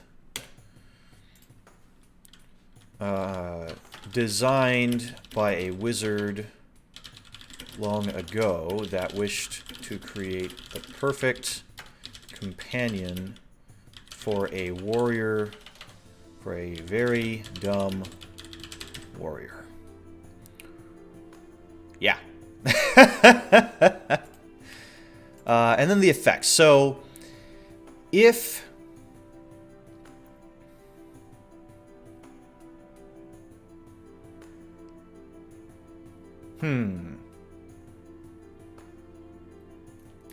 What kind of effect, what kind of detriment would this sword have? If you don't use it properly. Because I imagine it seeks knowledge, right? So, if you do not read at least 5 pages of a new book, 5 pages of a book you haven't read,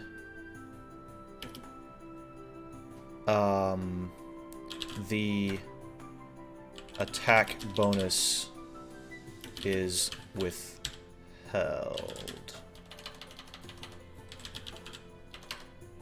Withheld. How do you spell withheld? Is that right?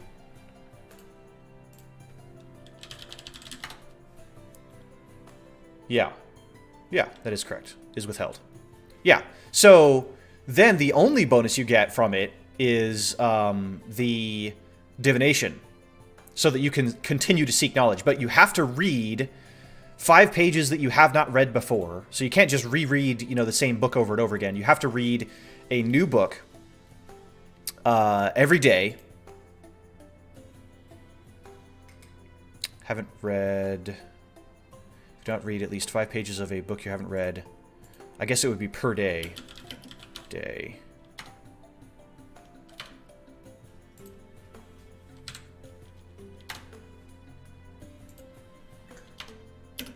The attack bonus is withheld.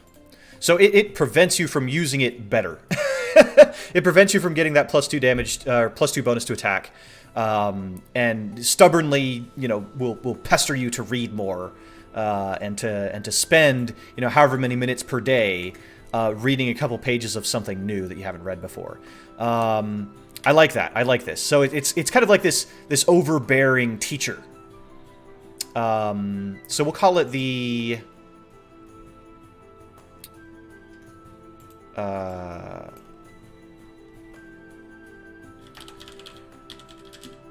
Greatsword of the Strict Scholar. Or maybe Greatsword of the Student. Yeah, Greatsword of the Student. We'll call it that. Now we can start designing this thing.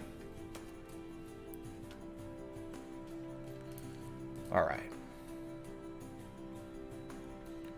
Greatsword of the Student.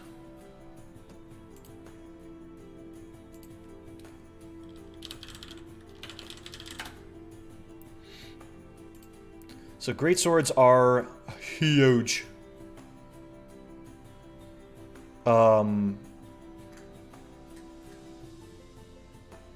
Yeah, really, really big. Okay, how can we do this?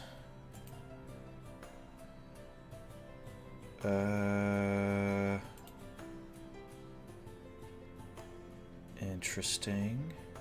I think the classic greatsword design is pretty good. Hey, how's it going, Obsidian Bubble? Welcome, welcome.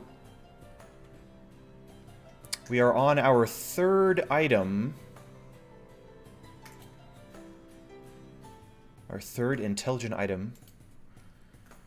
What I want... Ooh, that's a pretty good design. I might go with something like that. Yeah. Okay. Here we go. Okay. So let's get our line down. Let's do it this way.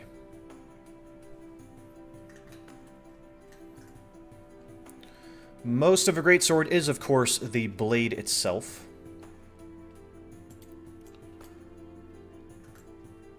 That's the idea, is that you have a lot of slashing potential. So, but the proportions are very interesting, because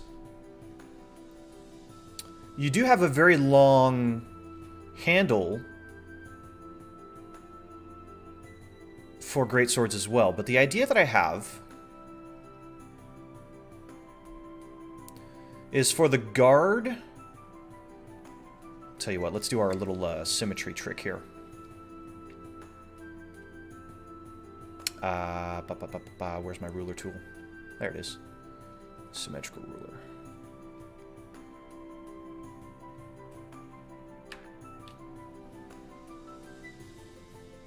There we go. And so what I want is for the guard to look kind of like an open book. Like this.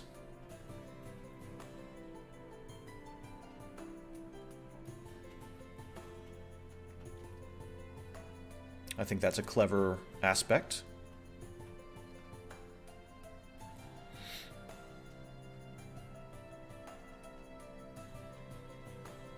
Okay. And then we can kind of make it seem like the rest of the sword is very long just by making the guard look rather thin, especially at the points right here. And then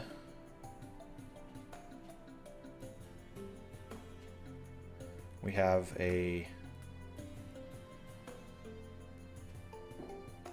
crystal pommel sort of thing. And many of these great swords have a very kind of a rounded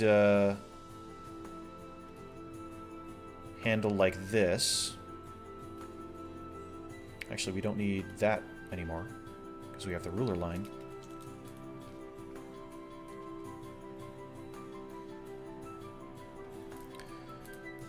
Many of them also have kind of a dividing line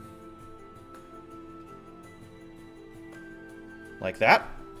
Those are separate pieces.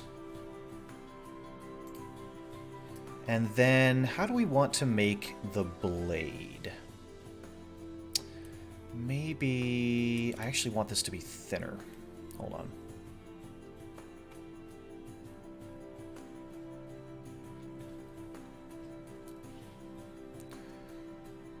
Let's get into that time of night where my cat is starting to get into things.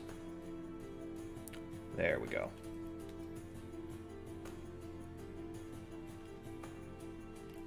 This gives the sword the illusion of length by actually having a thinner hilt.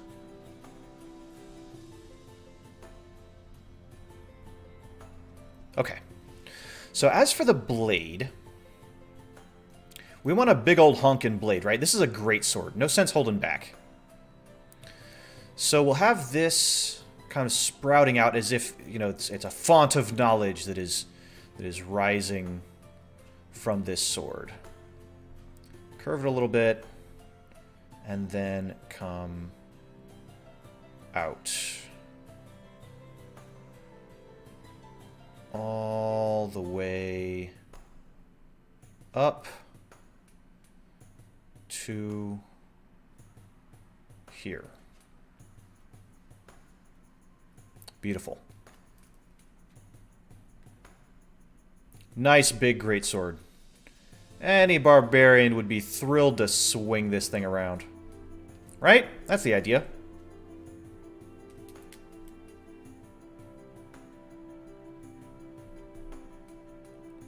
Just clean this up a little bit.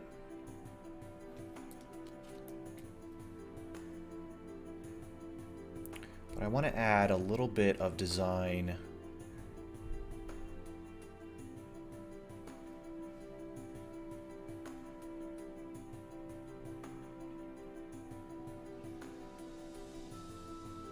to the blade itself.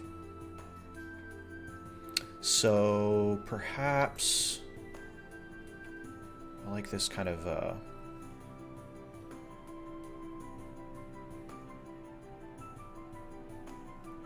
sort of thing. And then what's beside books, what is a good symbol of knowledge? Eyes, I think. What if we did kind of a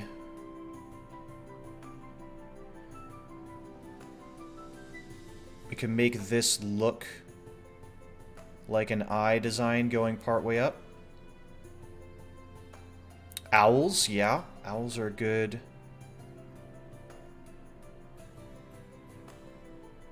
A good idea. How would we incorporate an owl into this? I'm not exactly sure. I think that looks pretty good right there.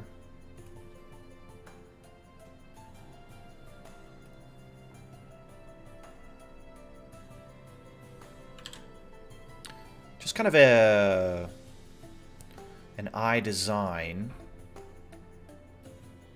that, you know, at first glance, maybe it doesn't look quite like an eye. But then you're like, hey, wait a minute, that's an eye.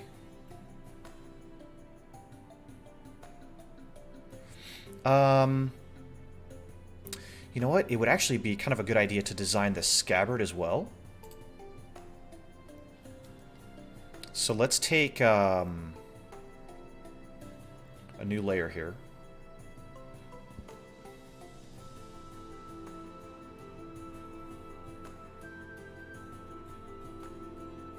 And have it go kind of like, have this ruler go like that, and then we need this same length.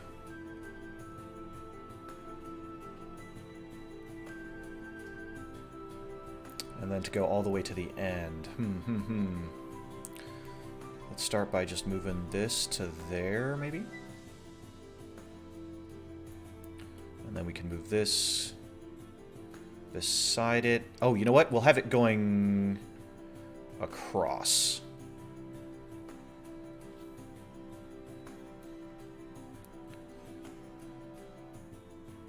Like that. Actually, like this. Yeah, there we go. That's better.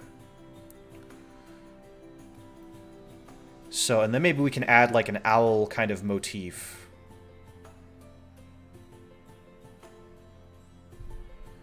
So here we have kind of the place where the sword slots in very nicely. That should be wide enough. Bring it down.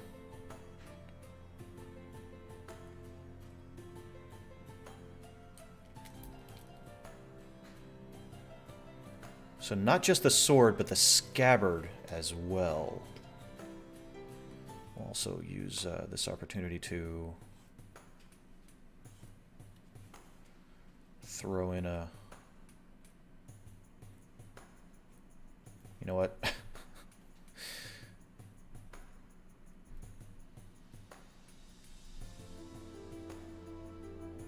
Sometimes it's hard to follow the line.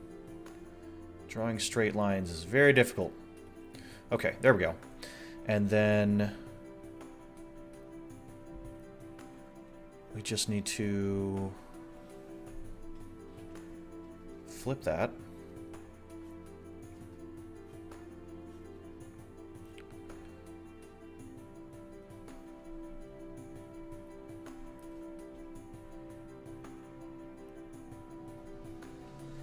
And then cap this off here.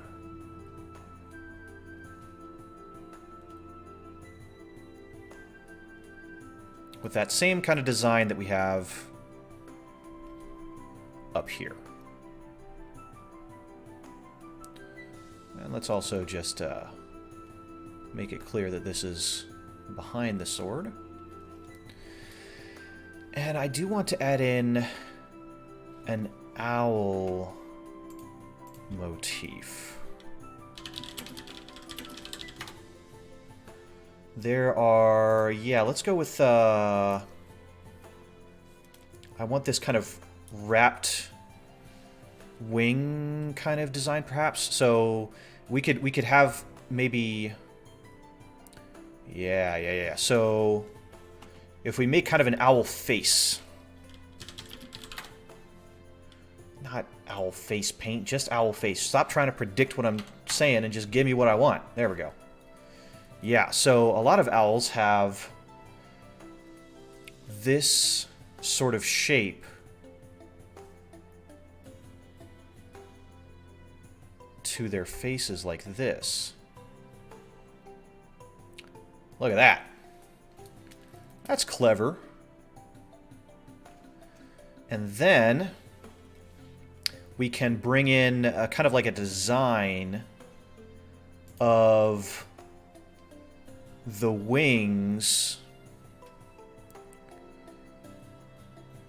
of the owl wrapped around a little bit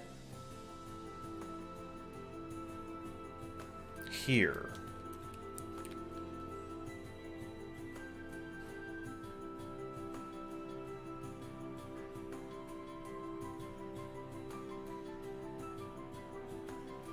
Like that. That could be a bit better.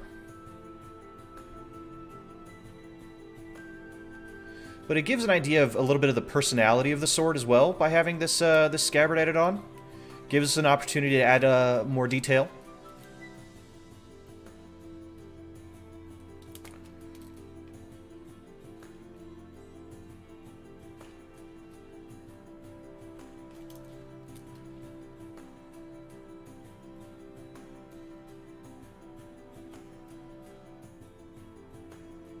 Kind of looks like a happy little owl.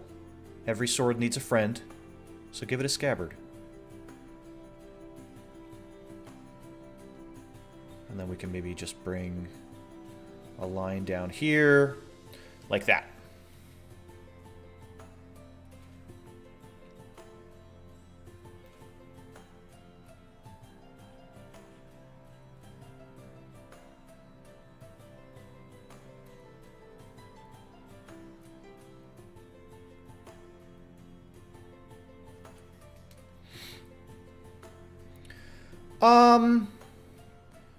I mean,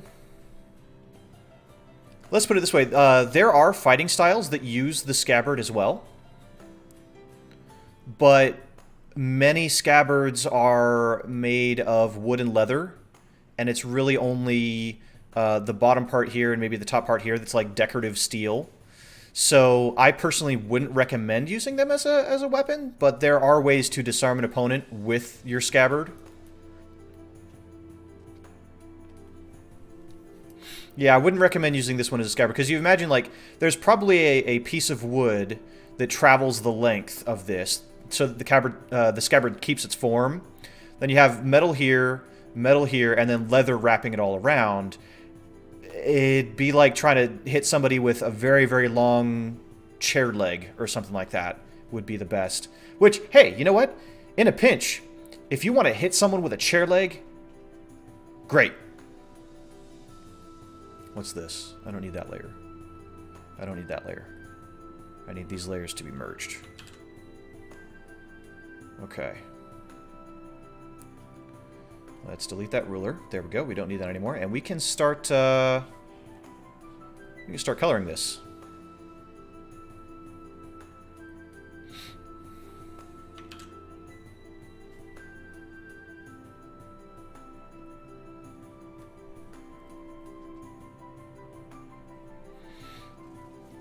Yeah, I mean, if you have a sword that's already giving you a +2 to attack, I mean, if you drop the sword somehow and all you have is the scabbard, by all means, you'll probably do more damage than an unarmed strike. Usually, when it comes to improvised weapons like that, many DMs will just be like, "Oh yeah, it counts as a club," which I think is like 1d6 or 1d4 plus strength or something like that, which is better than like 1d2. So what color do we want to make this? Well, let's just start with the scabbard, which is usually a dyed leather. And we're going to go blue for this. Yeah, this nice dark blue. We'll come back and get...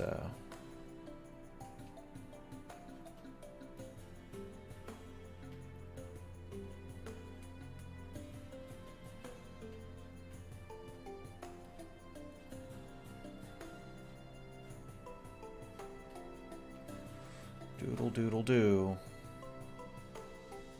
I do want to keep these on separate layers this time. Normally, because I'm just doing a quick color, I'll put everything on the same layer. Just splitting up for highlights and shades or something like that. But this one, I want the scabbard to be a different layer. That'll actually make it a little easier for me to color. I hope.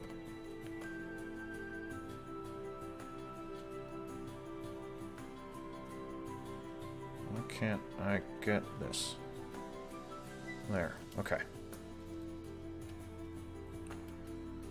Do.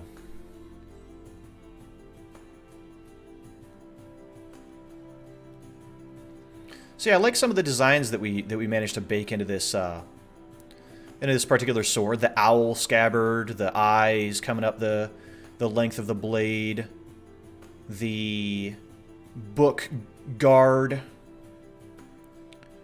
All these kind of hint at what this sword is about.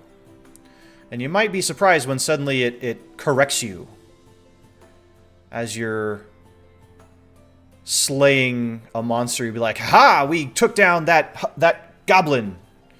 And the sword suddenly perks up and says, "Actually, that was a hobgoblin." Goblins stand only 3 feet tall, but hobgoblins can stand up to 4 or 5 feet tall.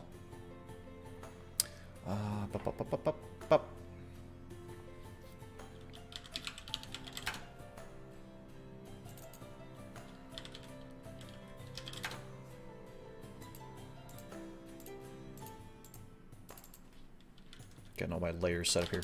Skips, there we go. Okay. So then, get a nice silver color for this.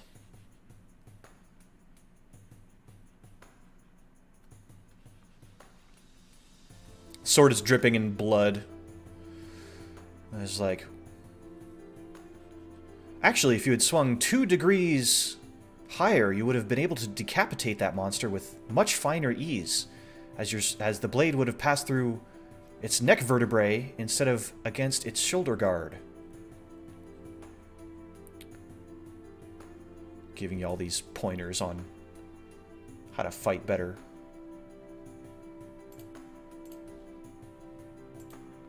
I think that'd be pretty funny.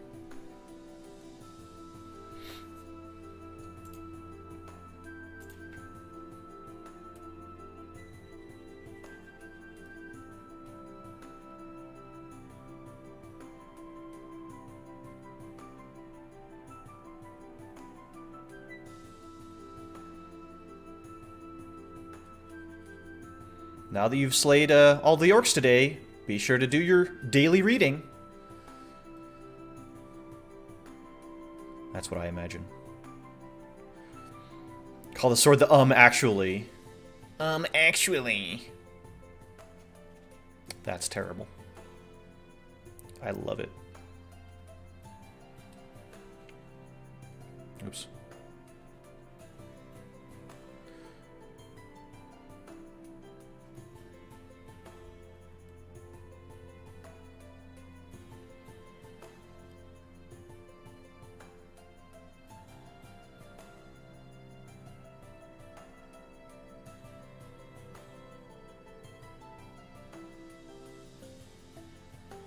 I'm getting hungry.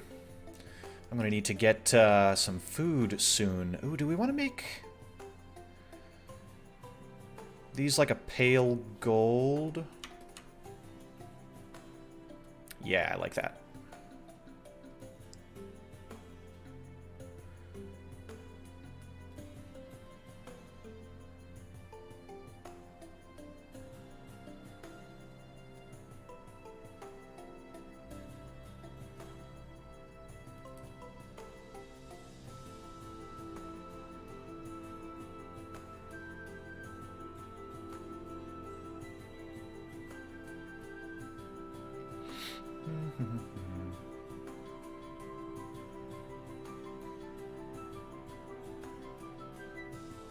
Yeah, like I was saying at the beginning of the stream, even though, you know, we're coming up with all these great ideas for intelligent weapons, the difficulty is how do you measure the rarity? How, you know, do you measure their effects? Because when you are imbuing sentience onto a thing, whether that's an animal or an item, we're talking about a lot of magic. We're talking about a high-level caster that is able to do this sort of thing. Not anyone can just smack a sword and say, "Ha! You're intelligent now." And then the sword is like, "Oh God! What did I do to deserve this?"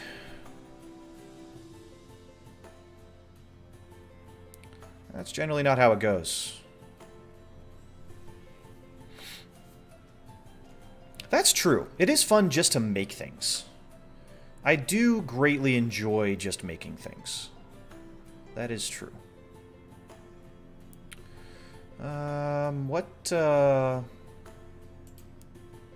I see.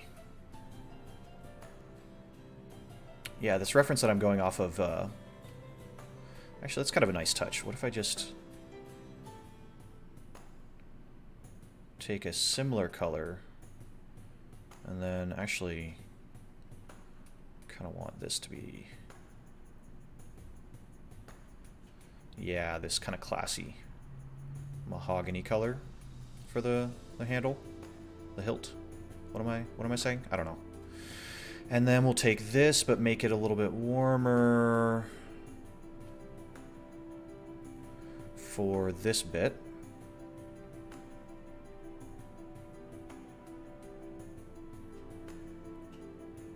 I suppose we could just make it match.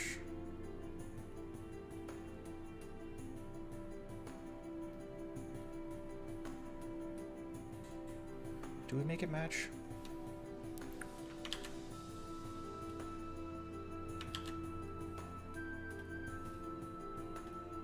Let's make it match.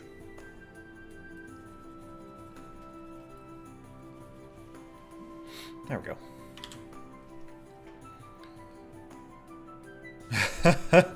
While wielding this sword, you gain favorite enemy against humans. And the sword just says, "Kill all humans" a lot. Oh my god. I think my favorite magic item, my favorite intelligent item that I ever heard of, maybe not my favorite, but up there, certainly, was a sword that was vegan. And I have no problem with, you know, the vegan lifestyle or anything like that. Personally, I don't mind it. Eat whatever you want.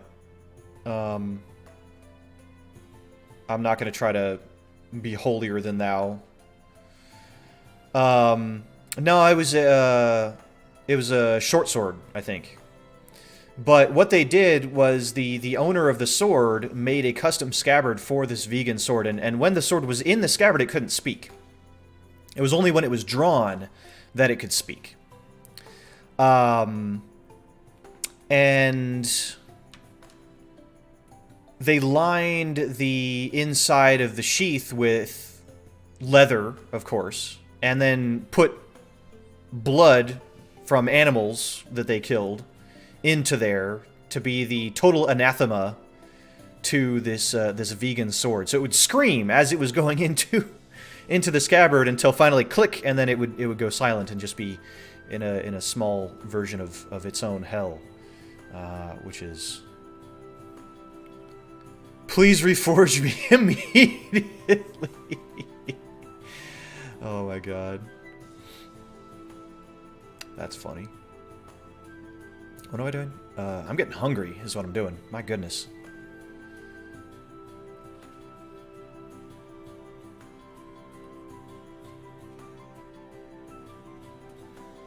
I am getting hungry. I don't know what I'm going to do for dinner tonight, but I really want to have...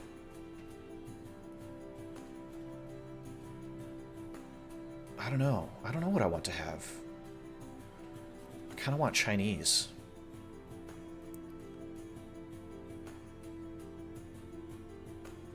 I kind of want Chinese.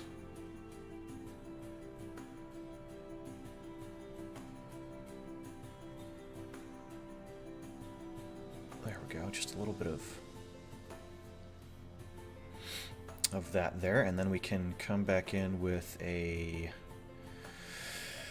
very soft highlight.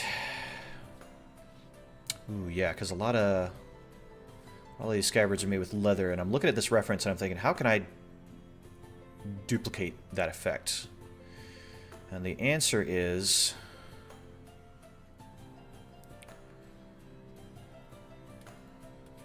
by adding a little bit of roughness to it.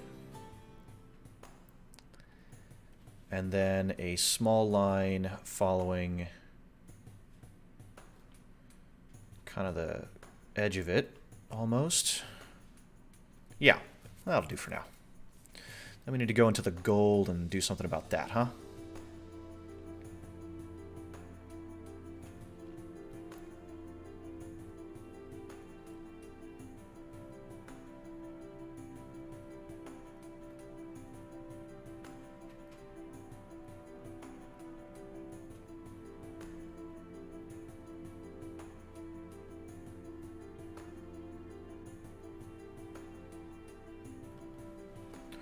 And then we can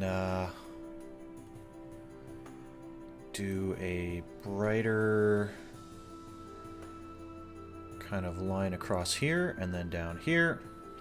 I think that is good. I should... Oops. That's fine. I'll add that like a shade. Okay. So there's the scabbard. Now we can do the sword. Where's those?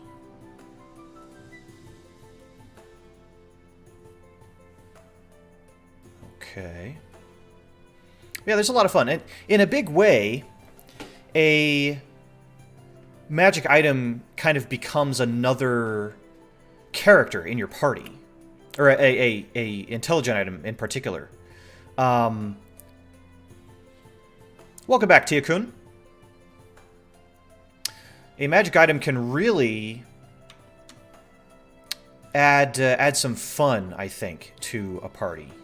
But it does put some extra pressure on the DM. It does put some extra pressure on the DM to perform that extra character and to remember it.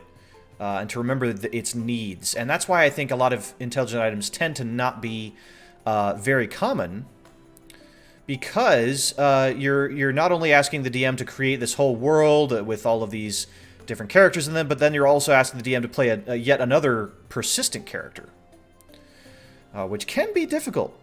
That can be difficult. So... certainly don't pester your DM for magic items, but I think that there are opportunities for magic items. Oops, that's the wrong color.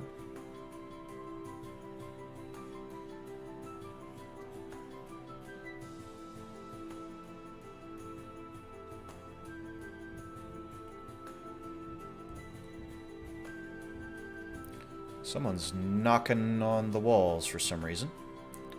That's very rude. Knocking on my den like that. How dare they? How dare they? That's what I get for living near copper dragons, those party animals. That's looking really good already.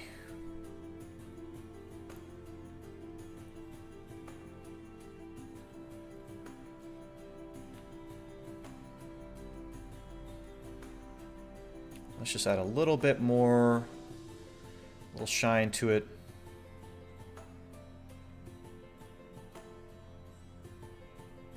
Like that.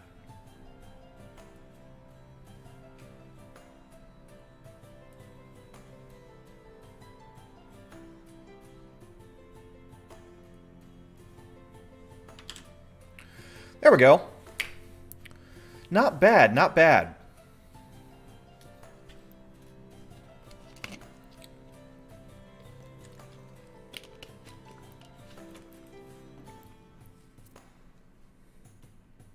Not bad at all. I'm pretty happy with this design. Great Sword of the Student.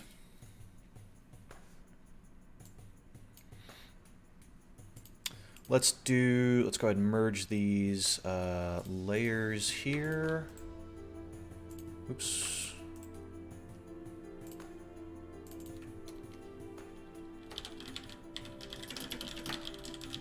And save this.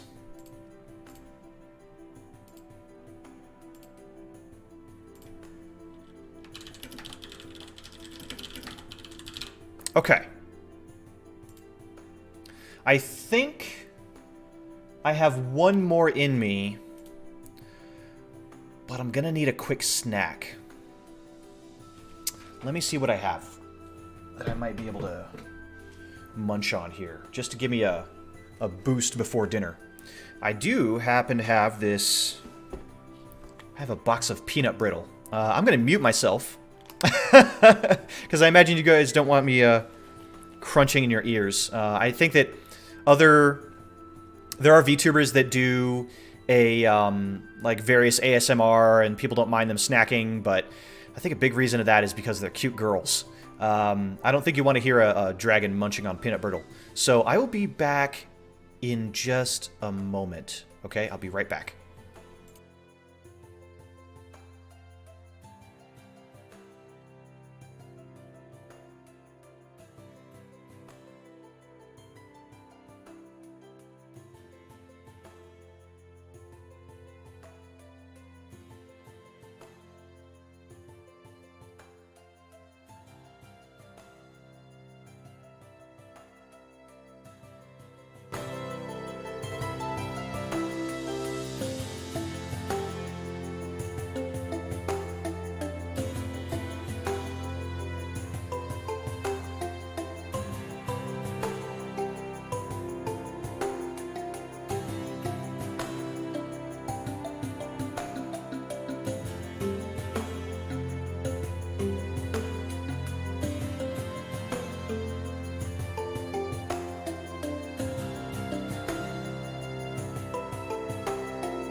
Okay, we're back. Just a quick snack.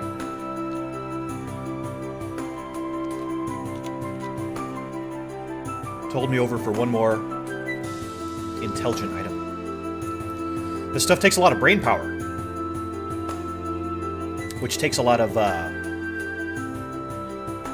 A lot of sugar. A lot of energy. So, Tyukun, I like that idea. I think that a potion that, like, refills every day would be fantastic. So what I want to do... Let's start by rolling... Let's do what we did before. We're going to roll for its alignment. So the magic item will technically be the pot that the potion is inside, right? No, I like the potion idea. We're going to do that. We're going to do that. We're going to roll for the...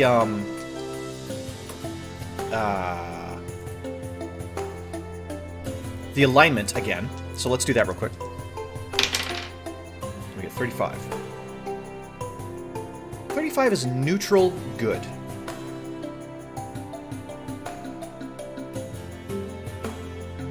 Now let's roll something different.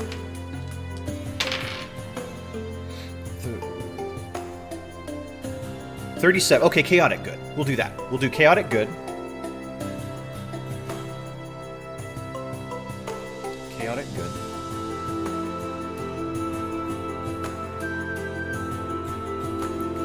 And its method of communication.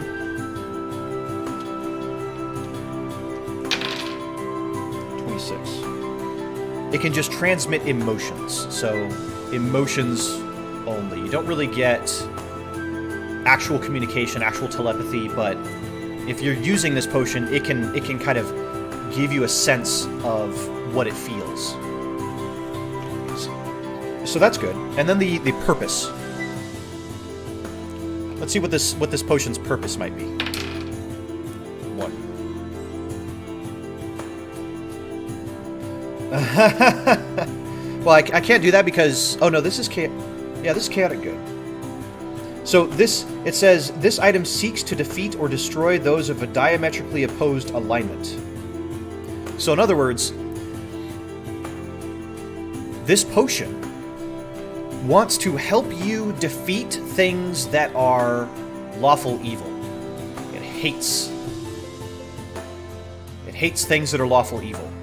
So a lot of things that tend to be lawful evil are demons, vampires tend to be lawful evil. So things like that. So if this potion, if this container can somehow help you in defeating them, great. But if you're spending too much time, you know, battling a bunch of neutral wild beasts or something like that, or regular chaotic evil undead, then maybe it won't be pleased with that. Or maybe if you accidentally... So this potion would be magically... It would be the container, right? So the container would magically refill every day. A set amount of uses. Kind of like the wand. So... I'm liking this idea. So what we need is actually a type of potion now. And I believe there's a list of those in here.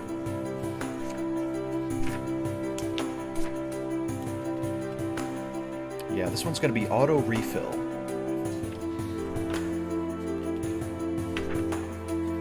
So let me see if I can find where the potion's listed.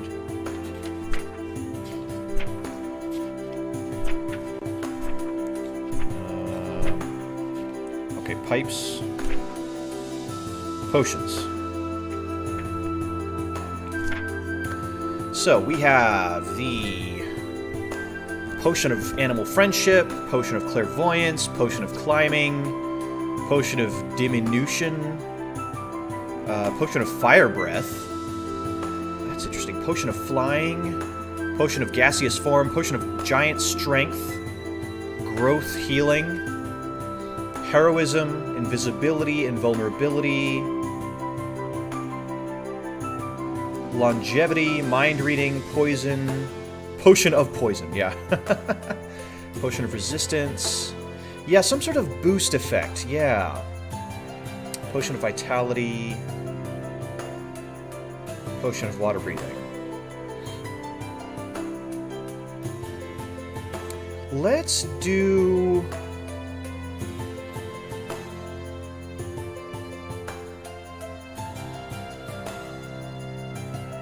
Ooh, let's do this,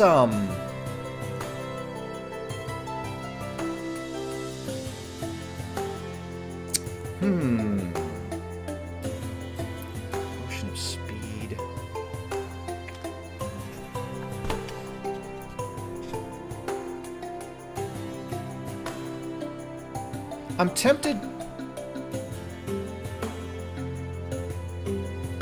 Yeah. I have an idea. I'm going to do the Potion of Fire Breath. Potion of Fire Breath. So normally, after drinking this potion, you can use a bonus action to exhale fire at a target within 30 feet of you.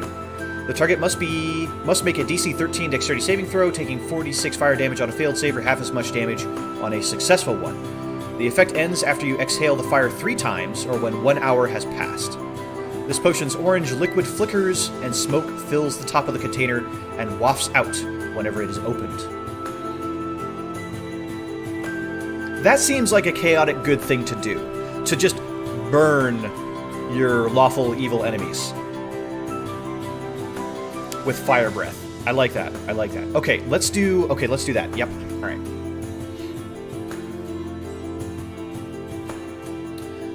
Let's see here. So, the perk contains 1 dose of Potion of Fire Breath that refills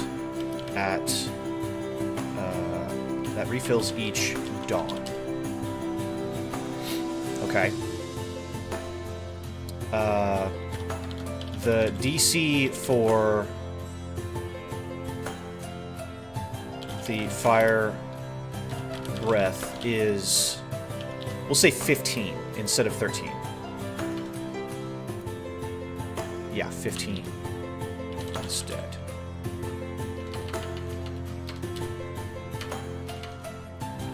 The DC save for this fire breath is 15. There we go. I think I'll keep it the fire breath, because but maybe... So, I would say that this... The reason I'm not going to do another type of damage is because there's no potion of lightning breath that I can direct somebody to. And I only have so much space on this page. So I would love to do thunder breath, I think that, or lightning breath or something like that. But I think it would just take up too much space to describe. So I'm just going to have it as fire breath, but hey, this is a template, so if somebody wants to take this and run with it, then absolutely. So potion, we'll call it something in a minute. So the personality,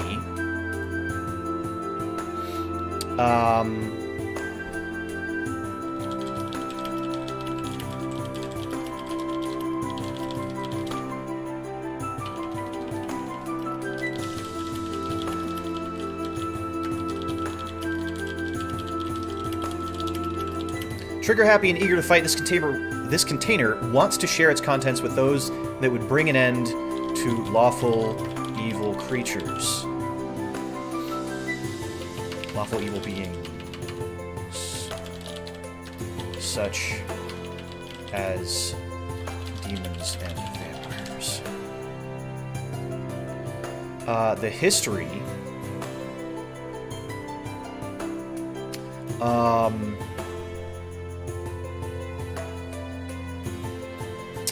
What kind of history could we have for this sort of thing? Like a dragon that has been punished by having its soul stealed into this device?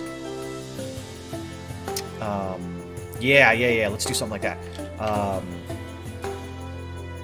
Divine punishment for a once evil dragon. Its soul and fire breathing and fire breath have become contained within this filter. I think that's how you spell filter. Filter. Oh, no, that describes specifically a love potion within this vial. Yeah, so formerly evil, but for some reason, perhaps because a demon punished it, or or some holy entity changed its alignment or something like that. I think this is going to be interesting. So its effects,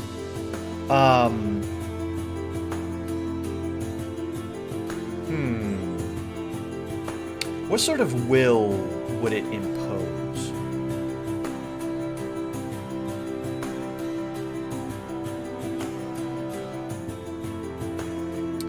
How about something a little bit different? Once attuned, user will slowly gain the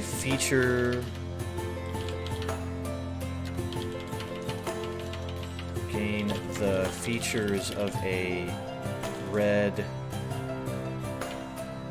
Will slowly gain the visual features of a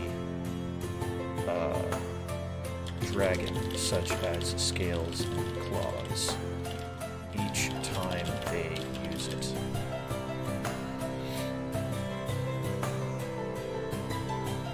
Yeah. So you won't actually become a dragon, but you'll become covered in scales, maybe look like a dragonborn if you use it a lot. So it kind of comes with a more roleplay type cost, where you use this potion over and over again to add this extra fire breath to your arsenal of abilities, and it regains itself every day, but slowly the history of the dragon invades your blood and turns you more and more draconic. Let me see if I can add a little bit more to this. Drop the history down a little bit, personality down a little bit, and then just add a little bit more. So let's see, after let's say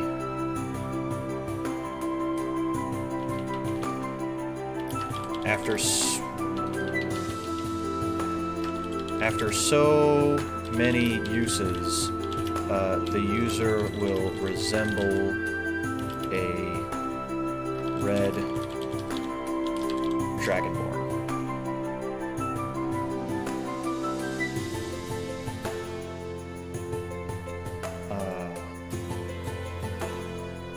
How about this?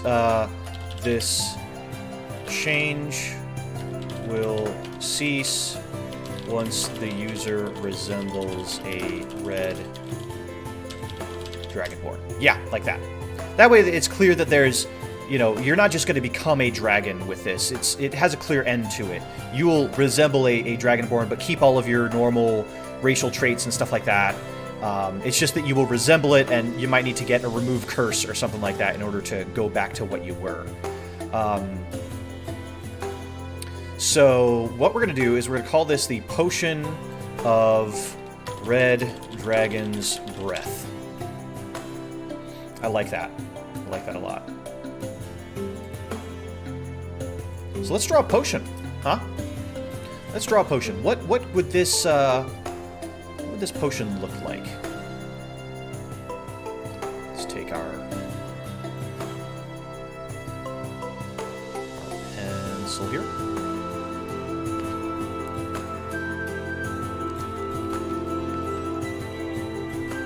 I'm kind of imagining a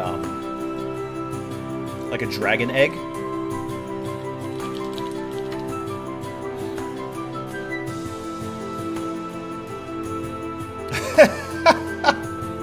That's funny. The first thing I click on when I search dragon egg is the Minecraft dragon egg, because I've been searching up so much Minecraft stuff recently. That's funny. That's funny. Ooh, I like this. Ooh, that's kind of clever. Ooh, yeah, let's do something like this. Okay, I have a cool idea here. Let's get our trusty dusty ruler. Oops. There we go. And that way we can very quickly slap down a an egg shape.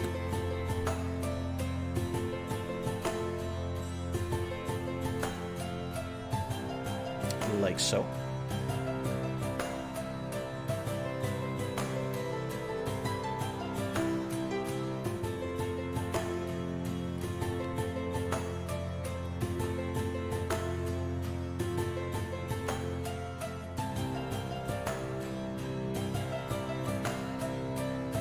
Ooh, yeah. That would be good. That's a good idea, Tia. Okay, okay. So if we're going to do that, then we need another reference real quick.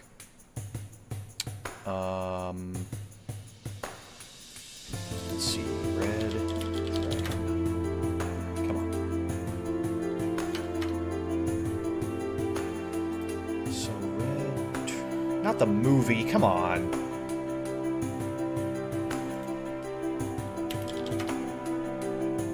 There we go. That's what I'm looking for. So we have this, and then what we'll do is we actually don't want the ruler for this part, so it's going to be like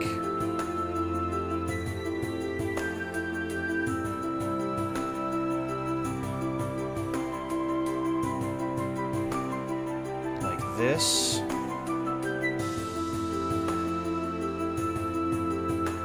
Yeah, yeah.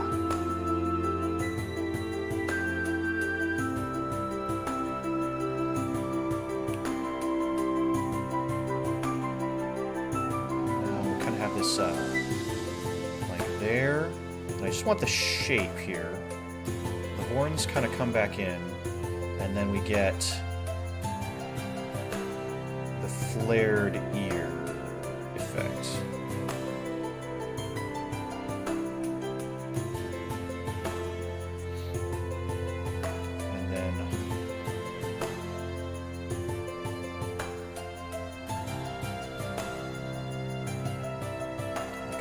I don't want the entire... I want kind of the shape of the head. Maybe some of the details, but without going too overboard. So let's do like this, this,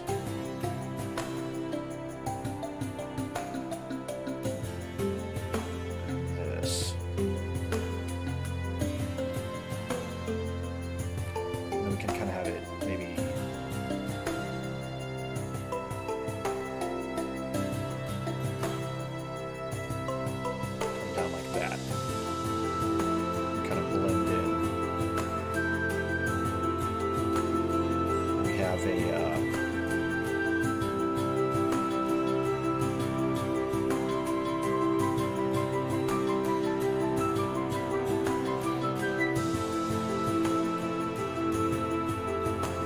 That way it's not straight up a dragon head, but more the kind of the design of it with the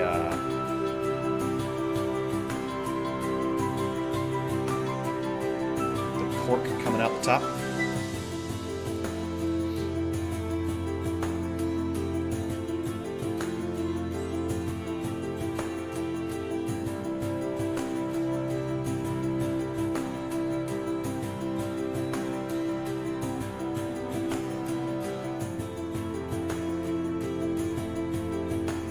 That.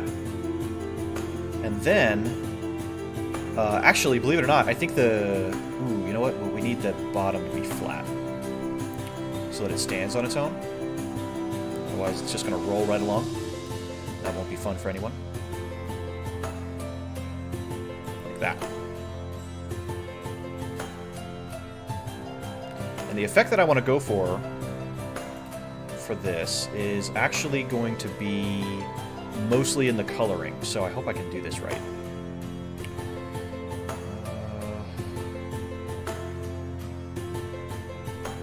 So what we need is to merge these.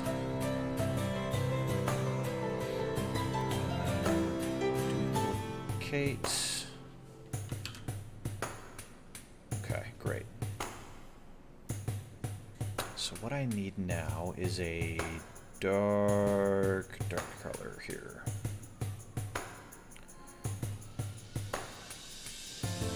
Rep.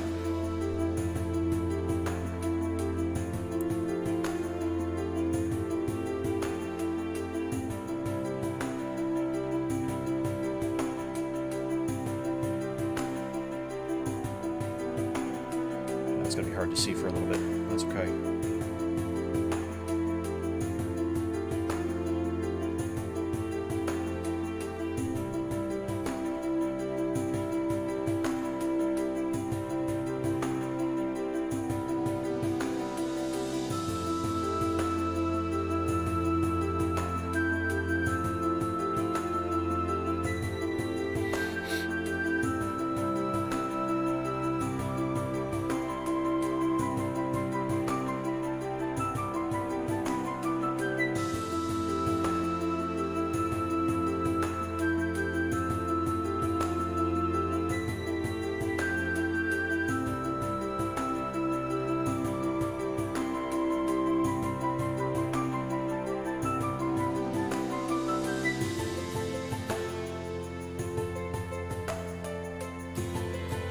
Kind of thinking about, you know, what could have happened to the dragon whose soul has been sealed into this item.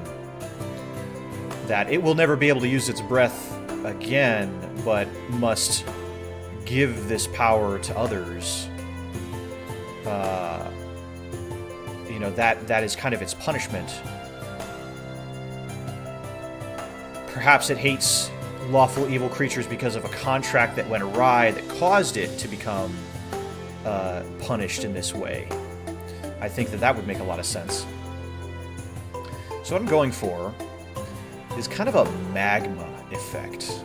That's what I want out of this. So I'm going to start dark. We're going to take this color pencil here.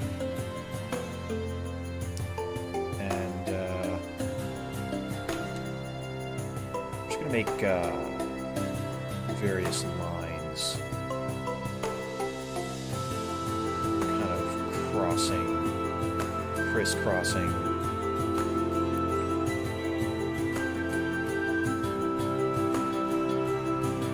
Home from helping a friend move. Well, welcome home, and that's good of you to help your friend like that. That is fantastic.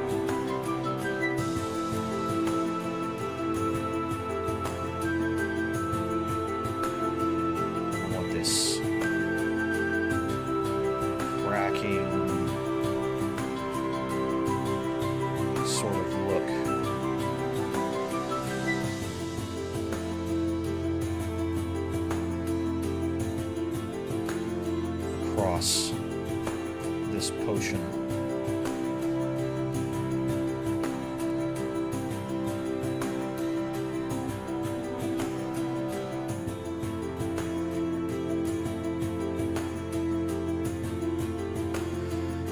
Oh, well, I do hope you feel better, Mad Jackie.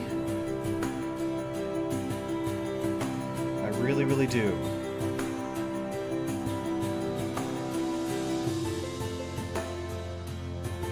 Feel better, get some good rest, do what you gotta do.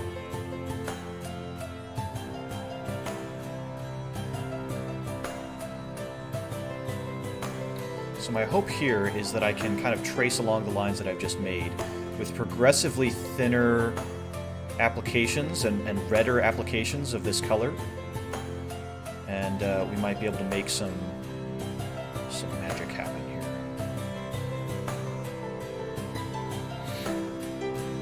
Oh, oh my goodness, I forgot to turn the music down. My bad, I'm sorry. Here, I've been talking all this time and the music has just been going. Great. Well, thanks for the heads up, I appreciate it.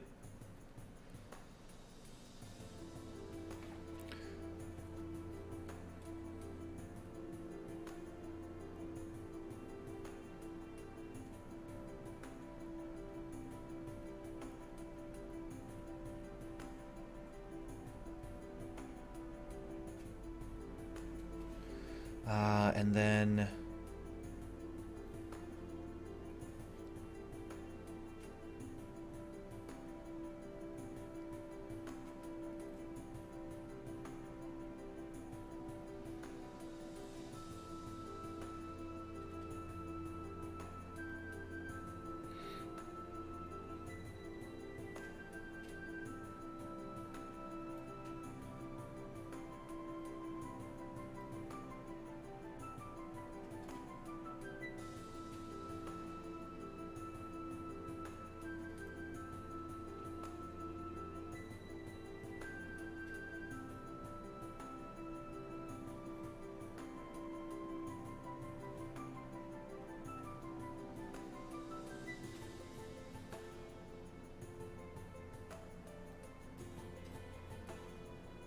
just a little bit more at the corners here, I think, with this.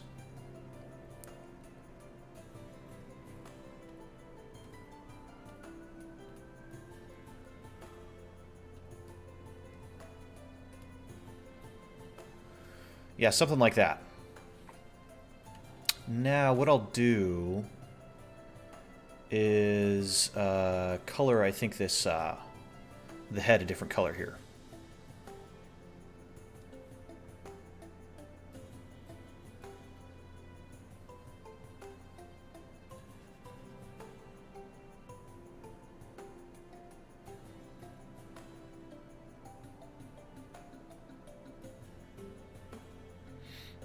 That way it stands out from the rest of the potion here.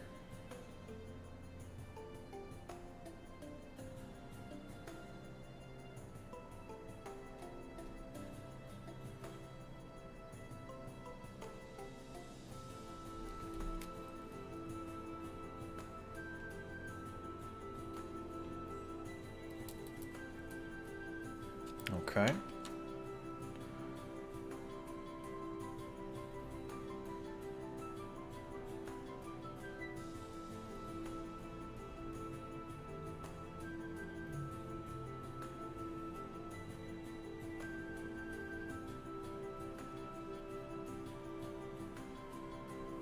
What color are corks? Brown, right?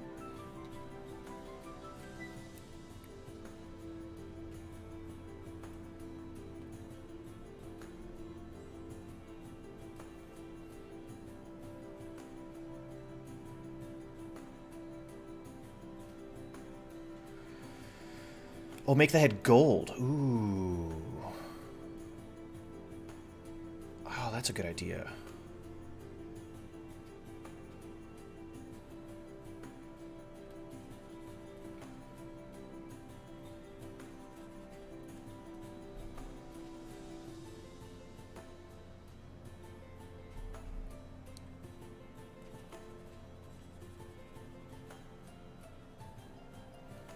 And then we can come back in.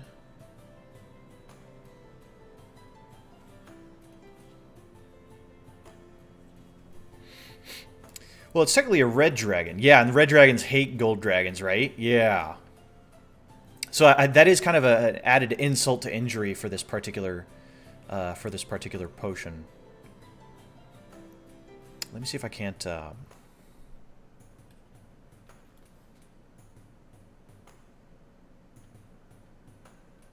Oh, right.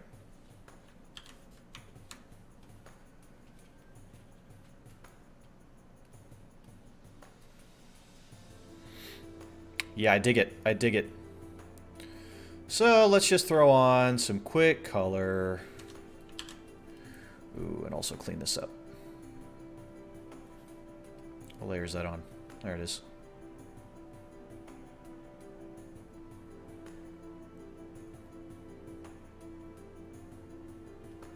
So it's definitely got the shape of the red dragon head, but and then the effect. But given a gold dragon top is the ultimate insult to this punished soul here.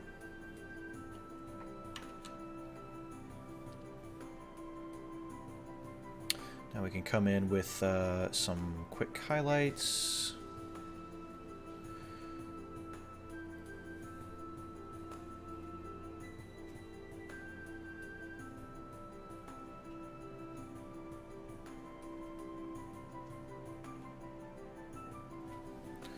And then some shade, which we will use good old multiply layer for.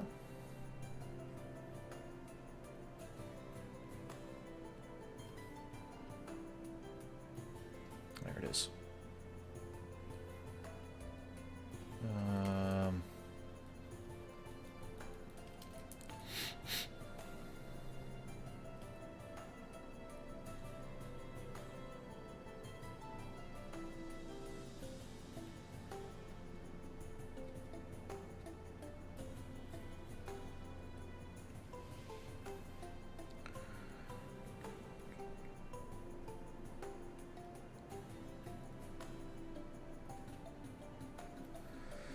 Okay.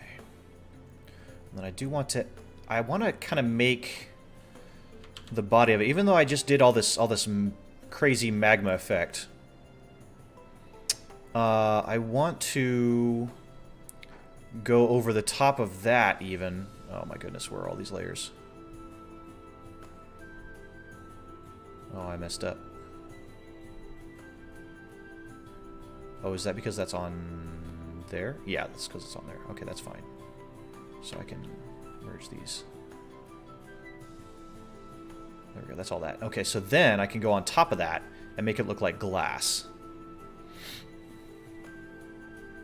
With some real, real bright highlight. Oh, come on.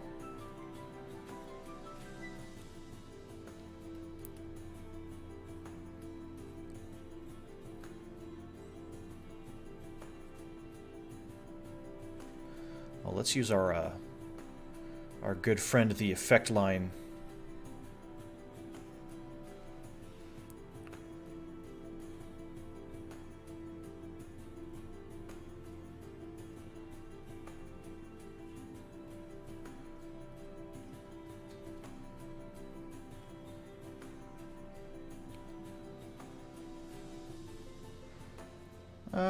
That should do. Okay. Maybe not my most inspired design, to be completely honest. But I like it. It's another... It's a very different take on the intelligent item, which is a refilling potion that wants you to do a certain thing with it. And I think that's really cool.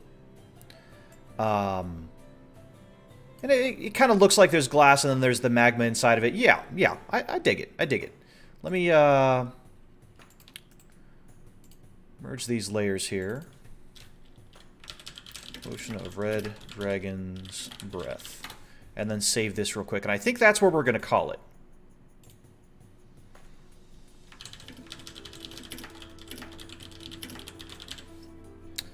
Maybe it had a glowing thing that floats inside of it. Oh, yeah. Yeah, I could throw something like that in here. Let me see. Let me see. If we take a shape here, what I could do is actually...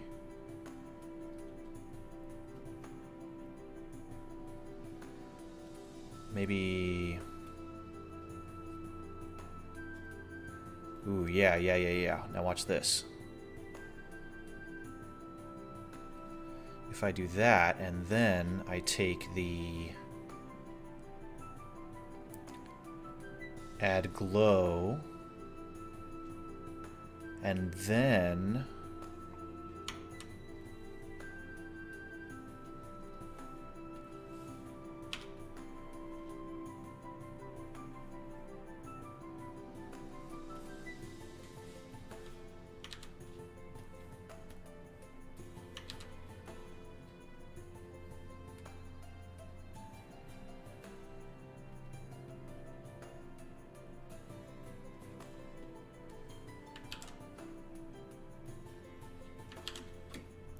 that didn't actually work the way I wanted it to. That's okay.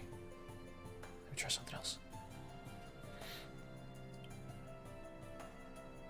Yeah, something along those lines. Give me a minute. Give me just a minute here. Let me,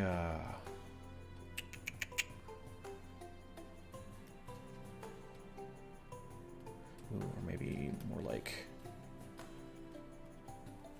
this, and then this, and then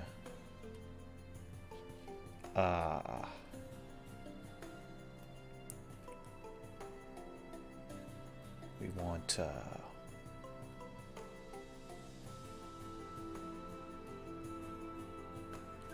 ooh, that's a little too bright.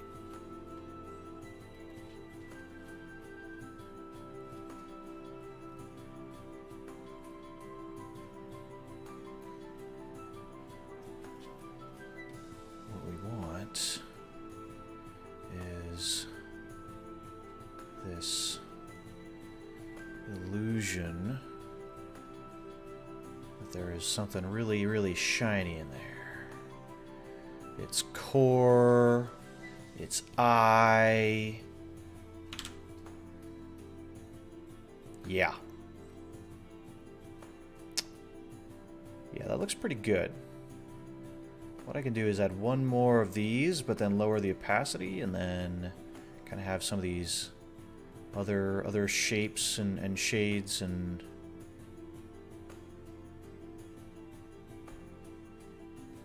Yeah. Yeah. Yep. That I think is what this potion needed. That I think is what this potion needed to really really sell that effect. So thank you guys. Thank you guys for that recommendation. Because otherwise it did look a little bit empty. But I think that kind of floating in there, I think that looks pretty cool. That looks pretty cool. Now let me see what's going to happen when I merge all these. Oh, it keeps it. Okay, good. Okay. Let's save that so that we do not miss out on it. And like I said, all of these will be posted on my Twitter, @ArlickRiley. I am looking forward to seeing what you guys think of them on my Twitter account and all that kind of stuff. Have a bright edge line and an inner wall line. I'm not going to go any further with that. But I encourage you all to be drawing these things as well. This has been a lot of fun. This has been a really, really fun experiment. It started off as one stream where I decided to draw some magic items, and I was like, wow, you know, this is really entertaining to me. And then it went on, and I made the cursed items, and those were a lot of fun. And then these intelligent items were also a lot of fun. You see, we made the cat's paw wand that lets you cast Unseen Servant, but if you don't take care of it, it'll make you cough up a hairball. We have the Gravedigger's Helm, that if you don't use it for its intended purposes, then it will make you see nothing but skeletons. We have the Great Sword of the Student, that requires that you read every day, otherwise you don't get a bonus for using it. And then finally, the Potion of Red Dragon's Breath, which particularly wants to burn demons and such. So I think that's been a really successful, number of different things that we have here. And this adds to the catalog, right? The catalog of the magic items that we've done before, and the cursed items. And I want to do more of these. I think I probably will come back to the regular magic items. I'm going to do like one more set of those using the random generator and stuff like that. I want to do one more of the regular magic items. And then I'm not sure what's next. But from here, the big thing to look forward to is, of course, that I have the Pokemon Nuzlocke stream next. That is going to be on Tuesday. And then I will be returning to my Minecraft world on Thursday, where we're going to be making an automatic apiary, which I think is going to be a lot of fun. But we'll have more of these little drawing sessions. I really do enjoy them. I enjoy your guys' help a lot. Feel free to post in the comments or post on Twitter if you have any other ideas for drawing streams that I could do kind of in this same vein, D&D themed. The big thing that I personally am weak at is drawing characters. So I'm not going to be drawing a bunch of characters. I'm not going to be drawing, random bad guys or something like that, because I it would be me drawing one bad guy, right? It would be me drawing one character, and it would take the whole stream because I'm you know, still working on that. But these items, these magic items and things like that, that's a lot of fun to me. So maybe we can do more of those. If you have any other ideas along that same vein, let me know. But I want to thank you guys all again. Thank you for seeing me here in the new year. Here we are on you know, January 3rd. For most people, at least for me right now, it's January 3rd. And so far, the year has been going pretty well. I did get some really good rest in. I generated some ideas. I worked on some other projects as well. Cleaned my den a little bit. My kobolds helped out. And I'm feeling pretty good. I hope you guys are doing well so far in this new year. And I just want to thank you again. Thank you guys. I really hope that this year is a really good one for all of us. For the channel, for me, for you. And I hope to be seeing you all again very soon. Farewell, my friends. Till next time.